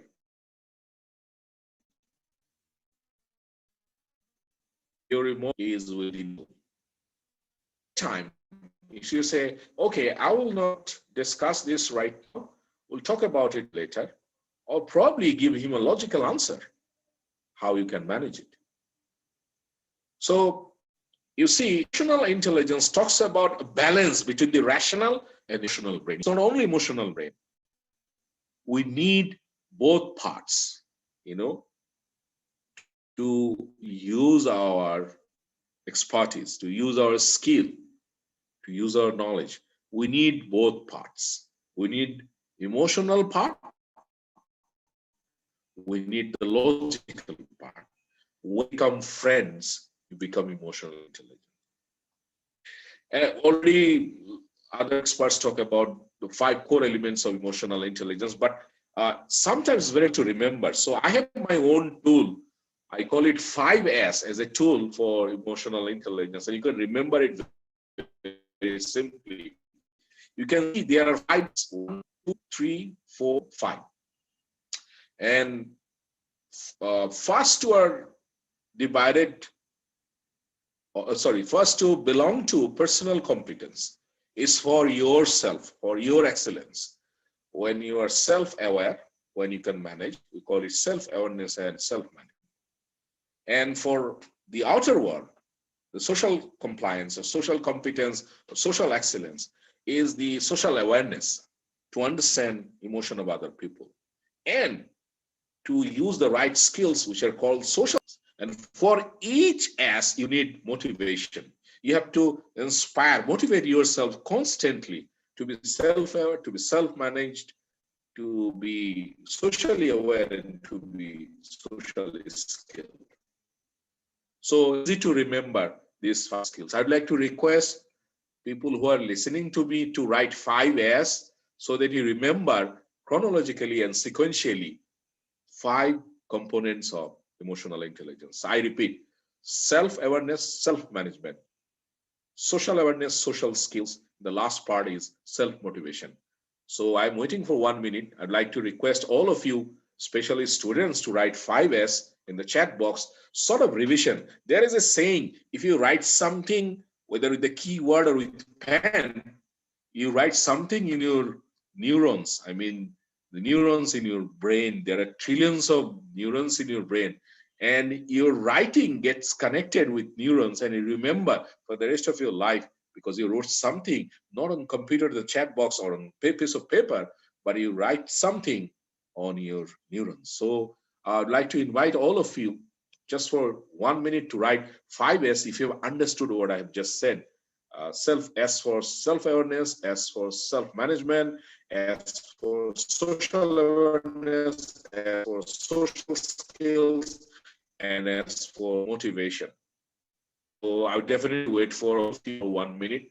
I know many of you will not pay attention to this, but especially students can write these so that it could be a good takeaway for you from this workshop. If you remember this 5S for the rest of your life, you can remember emotional intelligence. So I'm waiting for people to write in the chat box. Okay. Let's see how many people respond to this.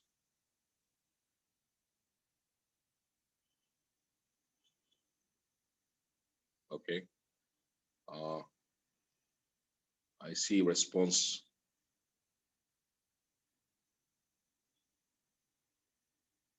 Okay. That's great.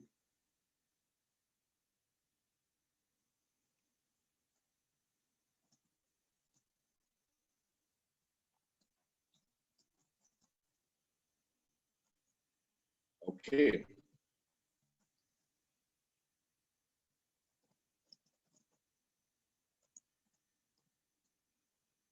Thank you, Mr. Rashidul Hassan. Thank you very much.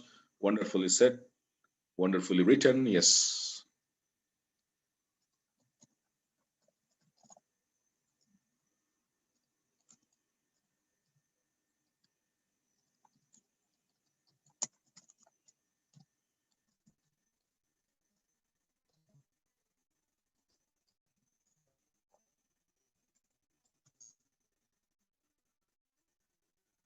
very much five for you to understand awareness, self-management, social awareness, skills, and self-motivation. Excellent. Thank you very much for my for complying with my request. Thank you very much. So what is social skill? Because I'm going to cover mainly the social skill part.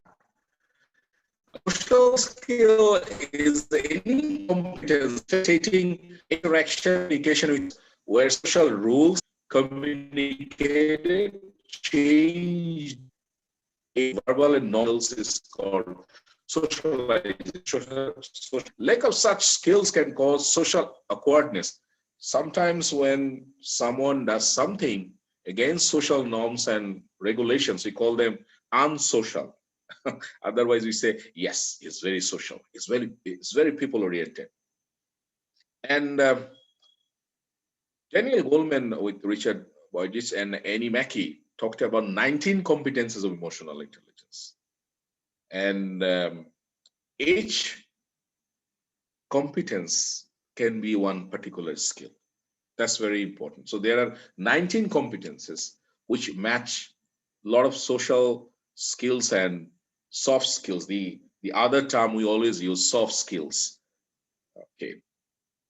Now, for especially the social skills to maintain social relationship, he talks about 7 competences. If you see, there are 7 competences: inspired leadership, influence, change catalyst, managing conflict, build bonds. Of course, we have the communication part. So communication is also part of social skills. So where to start? People always talk about, so where should we start learning social skills? How we can learn social skills or soft skills you talk about. So I have 4 approaches to share with you through which you can improve your social skills day by day. But remember, I always say Rome was not built. So don't expect that you become emotionally intelligent from tomorrow. It's a soft skill, but it takes time. Rather, I call it a skill. Some experts call soft skills nowadays hard skills because they are very hard to achieve. Thank you, Shoykot Das. Thank you very much. Thank you, Shushmita Sen. Thank you, Shubho Bhumik. Thank you, Tahiyat Tabassum. Thank you, Khalil Rahman. Thank you, Shohanur Rahman. Thank you, Bikash Chandra. So kind of you. Thank you very much. I appreciate your responses. So where to start? You can look at the list. So you can add communication with these 7 titles. Then what? How can we learn? And 7 competences. I have 4. Effective leadership skills you must learn. Negotiation, conflict management. Someone asked this question before my session, whether negotiation and conflict resolution is part of emotional intelligence. Of course, if you are an emotionally intelligent person, you know how to minimize conflict. Conflict is always there. Sometimes conflict can bring creativity, but you have to learn as an emotionally intelligent person how to minimize conflict and go for the productivity. Coaching and mentorship skills, you have to learn how to coach people, like a football coach, tennis coach, anything. You can be a good leader. You have to work with other people, then you have to learn team building skills. Network is called the net worth, right? It's the network that gives you the privilege, the leverage, expose yourself to the society and go to the next level of success. Networking is very important skills. Intelligence. Now, what are the things you can do as a student, as a professional? I share 4 approaches. One approach is called individual efforts. You can do a SWOT analysis, find out what strengths you have, what weaknesses you have as part of your skill. Can you speak English? Is your presentation skill is good? Can you talk? Can you communicate well with people? Can you write?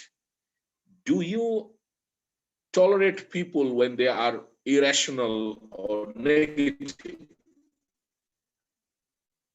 So when you have these answers, and if you have yes, then if you have no, then those are your weaknesses. Remember, your strengths give you opportunities, and your weakness brings threats. The more you can minimize your weakness, the more opportunities you have in your life to succeed, right? The more weakness you have, the more threats you have.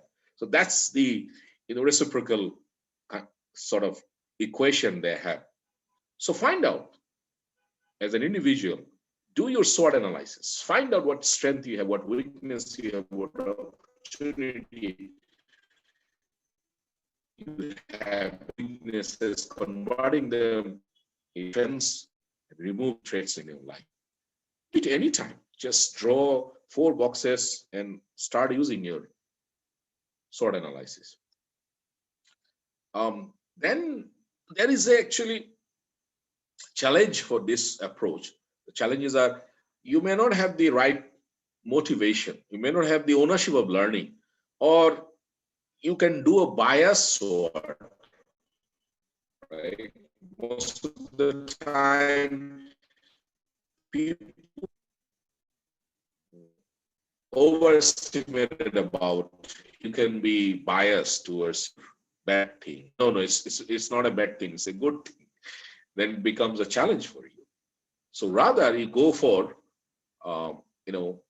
these are the limitations we have for the individual efforts. But you can remove your laziness, you can become more proactive and more motivated. You can take the ownership of your learning. No, I want to learn it. Then you have the MOOC, massive open online courses. And during this pandemic, even you can do a course from Harvard, Oxford, I mean, what not? There are so many programs offered by so many renowned universities and institutes. Once you go there yourself, enroll, and choose a particular topic one by one we talked about here. That could be one individual effort. Despite the challenges, you remove the challenges and you can go ahead with it. Then we have organizational initiative. If anyone is working with organization can be learning prone. They can arrange different programs. They can invite people. For example, Northern University has taken probably the first university, this kind of initiative to invite the industry expert, the academician to talk about this particular burning issue, which is very important for personal and professional life, student and anyone, any profession. The challenge would be the budget, expertise, mindset, and organizational culture. Some organizations might not facilitate your learning opportunity. They might say, well, it's your skill, go and learn it. In that case, I would like to request you, invest in learning if necessary. Invest in learning, and then you will see the change. So organizational initiative is very important, like Northern University. There should be more organizations where they facilitate learning environment and they have the right mindset and organizational culture.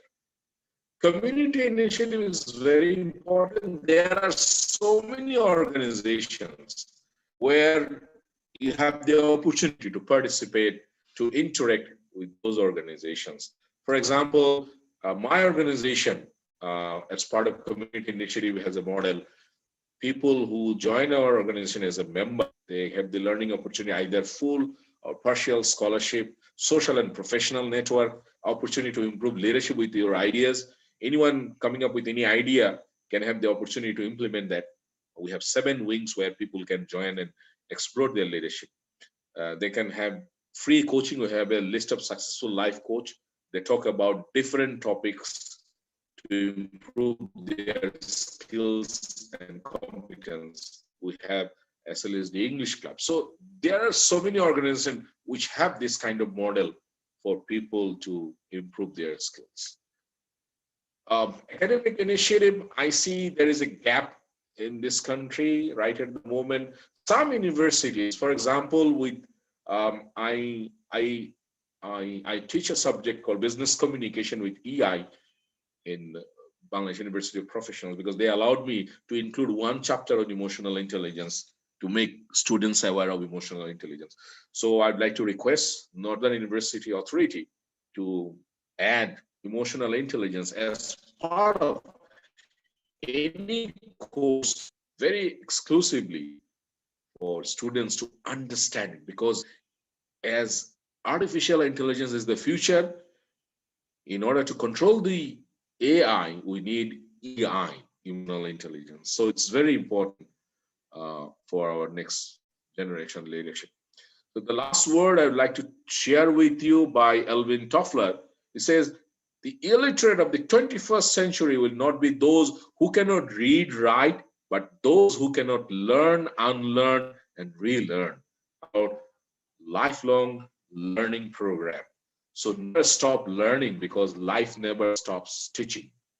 So I'd like to request the present to ask me on behalf of the audience. Thank you very much for listening to me with such patience, because quite a long time, 2 hours listening to people one after another.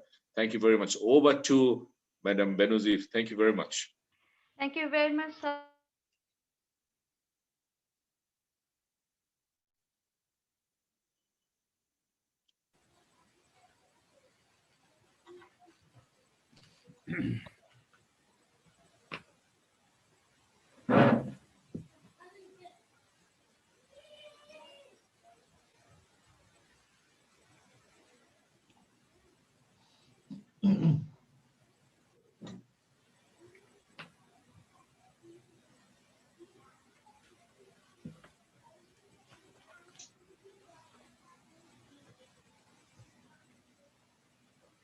Benazir, are you there? Sir, maybe disconnected, sir. Maybe Yes, Benazir is maybe, disconnected. yes. Professor Dr. Nazrul Islam, would you like to say a few words now, sir? I think, yeah, thank you. Thanks, Professor Moin, for your excellent, Moinuddin Chowdhury, for your excellent analysis of emotional intelligence and focusing on the social skills. And I'm sure that our students will be benefited from your analysis, from the exercise you have given to our students, and from the examples you have given to the audience. I think at this stage, as Ms. Benazir Saba is disconnected, I would like to request our Honorable Treasurer of Northern University Bangladesh, Professor Ekram, to say something. So thank you, sir, for giving me the opportunity to speak something in this very important webinar. So basically, the first speaker was Hemant Kumar, and I heard and very carefully, in fact, very informative session was taken by the Hemant Kumar, and therefore Professor Moinuddin. So actually, something I have some realizations from the Hemant Kumar lectures is that um, emotional intelligence for building up a very good relationship and basically for maintaining the social relationship, etc. So one thing it's my philosophy and it's my opinion that actually when we are ready for the change or we are willing to enhance our emotional intelligence, this is basically a gradual change. I think change in the human being or in the organization or in the society basically take place in the two ways. One is called the gradual change. It will take time, but very slowly we are build up ourselves for our goal or objective, whatever it is. And another is called the drastic change. In this case, I think gradual change we have to talk about.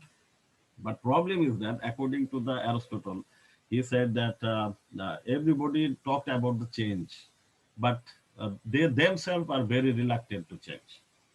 And that is basically psychological effect. When Hemant Kumar was talking about that, you have to absorb the comments of the others. Okay, so you should not be angry with them. So this basically what I'm talking about, the change management, self change management. So I'm not sure, but I think that it can be very much relevant with the emotional intelligence, that is self change management. True.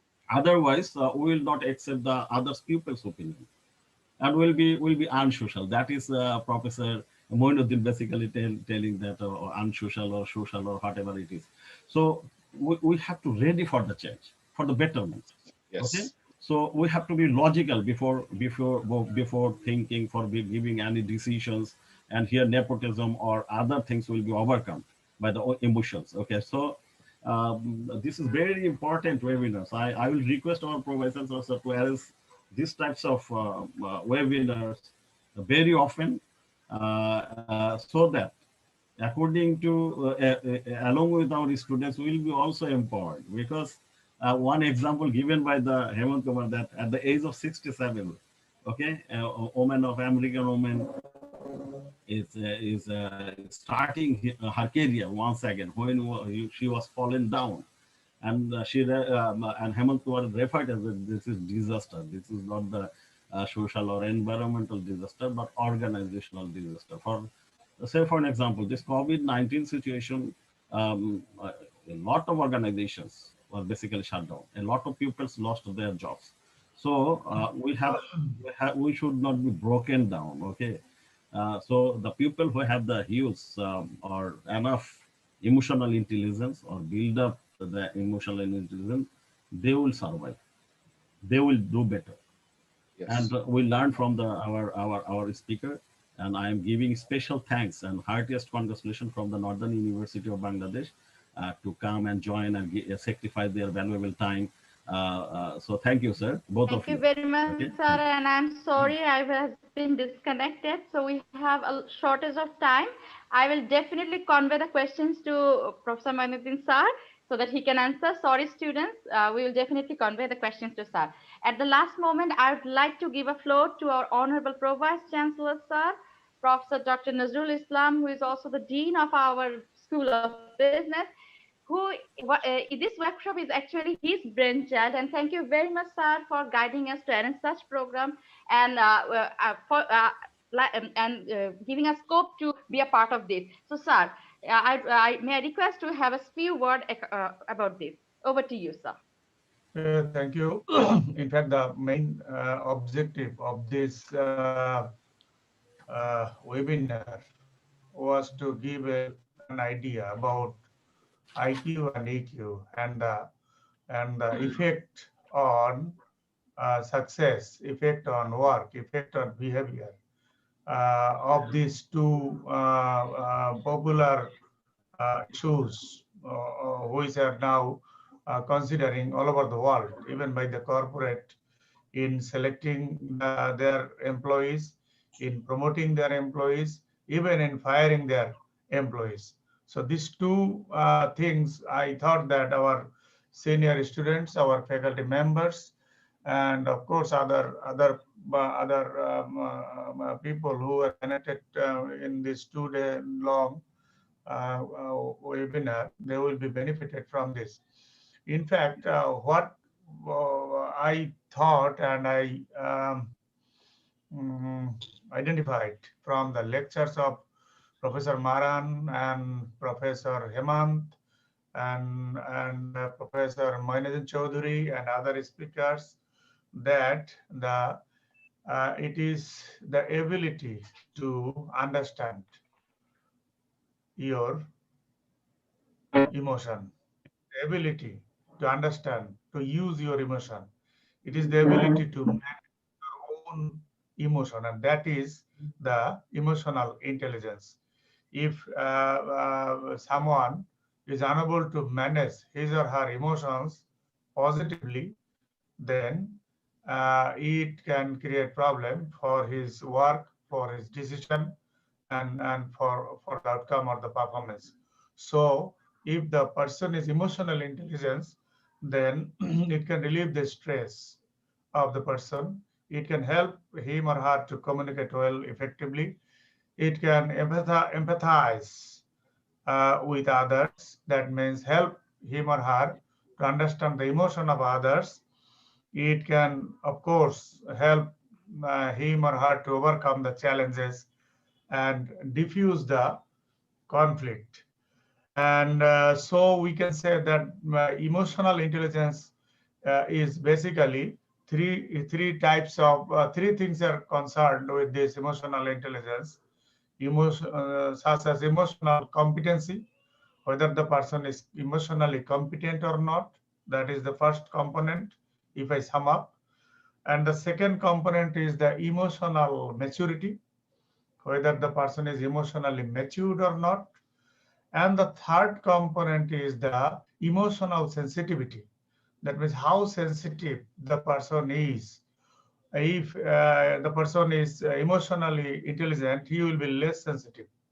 So that is why emotional competence, emotional maturity, and emotional sensitivity. Basically, these three aspects are to be present in a person who would like to survive in the society, who would like to work efficiently at his work, and who would like to work with others. That means who will have the good relationships with others. So knowing your emotions and knowing emotion of others. And about the IQ, IQ has been developed by William Stem, a psychologist in 1912, and emotional intelligence was developed in 1998 by Daniel Goleman. So, at that time, intelligent quotient or IQ was described as that intellectual abilities and potentials of an intellectual, and which is mostly by birth, intellectual ability. But emotional intelligence is not by birth; it is learned, it is acquired, and it is learned from the environment, from the situation, from the learning institutes. So IQ is intellectual abilities and potential. And in other words, you can say it is a wide range of cognitive skills, basically, of the individual, such as reasoning capability or reasoning skill, logic, logic capability to see the things logically, and capability to solve the problems. So these are basically IQ related aspects, and those are cognitive aspects which are in fact obtained by the individual by birth. And we consider high average IQ person is from 110 to 119, high average IQ person. And low average IQ person is who has 80 to 89 IQ score. He is treated as low average IQ person. But average IQ person, I told in my lecture day before yesterday, it is 85 to 115. So the discussions made by the scholars, by the professors, by the practitioners in last 2 days will be useful for our students to have the clear idea about the IQ and EQ, and also it will help them to manage their emotional intelligence or manage their emotion and develop their emotional intelligence. I, on behalf of Northern University, Bangladesh, would like to extend my cordial thanks to the honorable speakers for spending their valuable times with us, with our students, and their advice. And I hope that which will be helpful for them to build their career in future. With this, I believe and hope that this 2 days long workshop will have a positive impact on the management of emotions of our students, of ourselves, and of the participants who attended this 2 day long workshop. Thank you all. Thank you very much, sir, for your inspiring word. And yes, Thank you. it will definitely going to help our participants to manage their emotional intelligence in a better way. So we have come to an end of this enlightening session.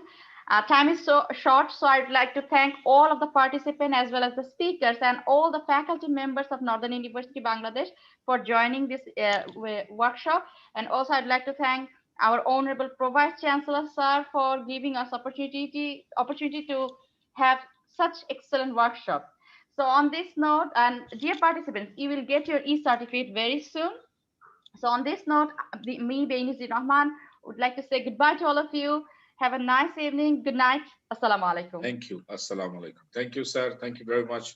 Thank you Thank all. you. Assalamu alaikum. Thank you too. Thank you, sir.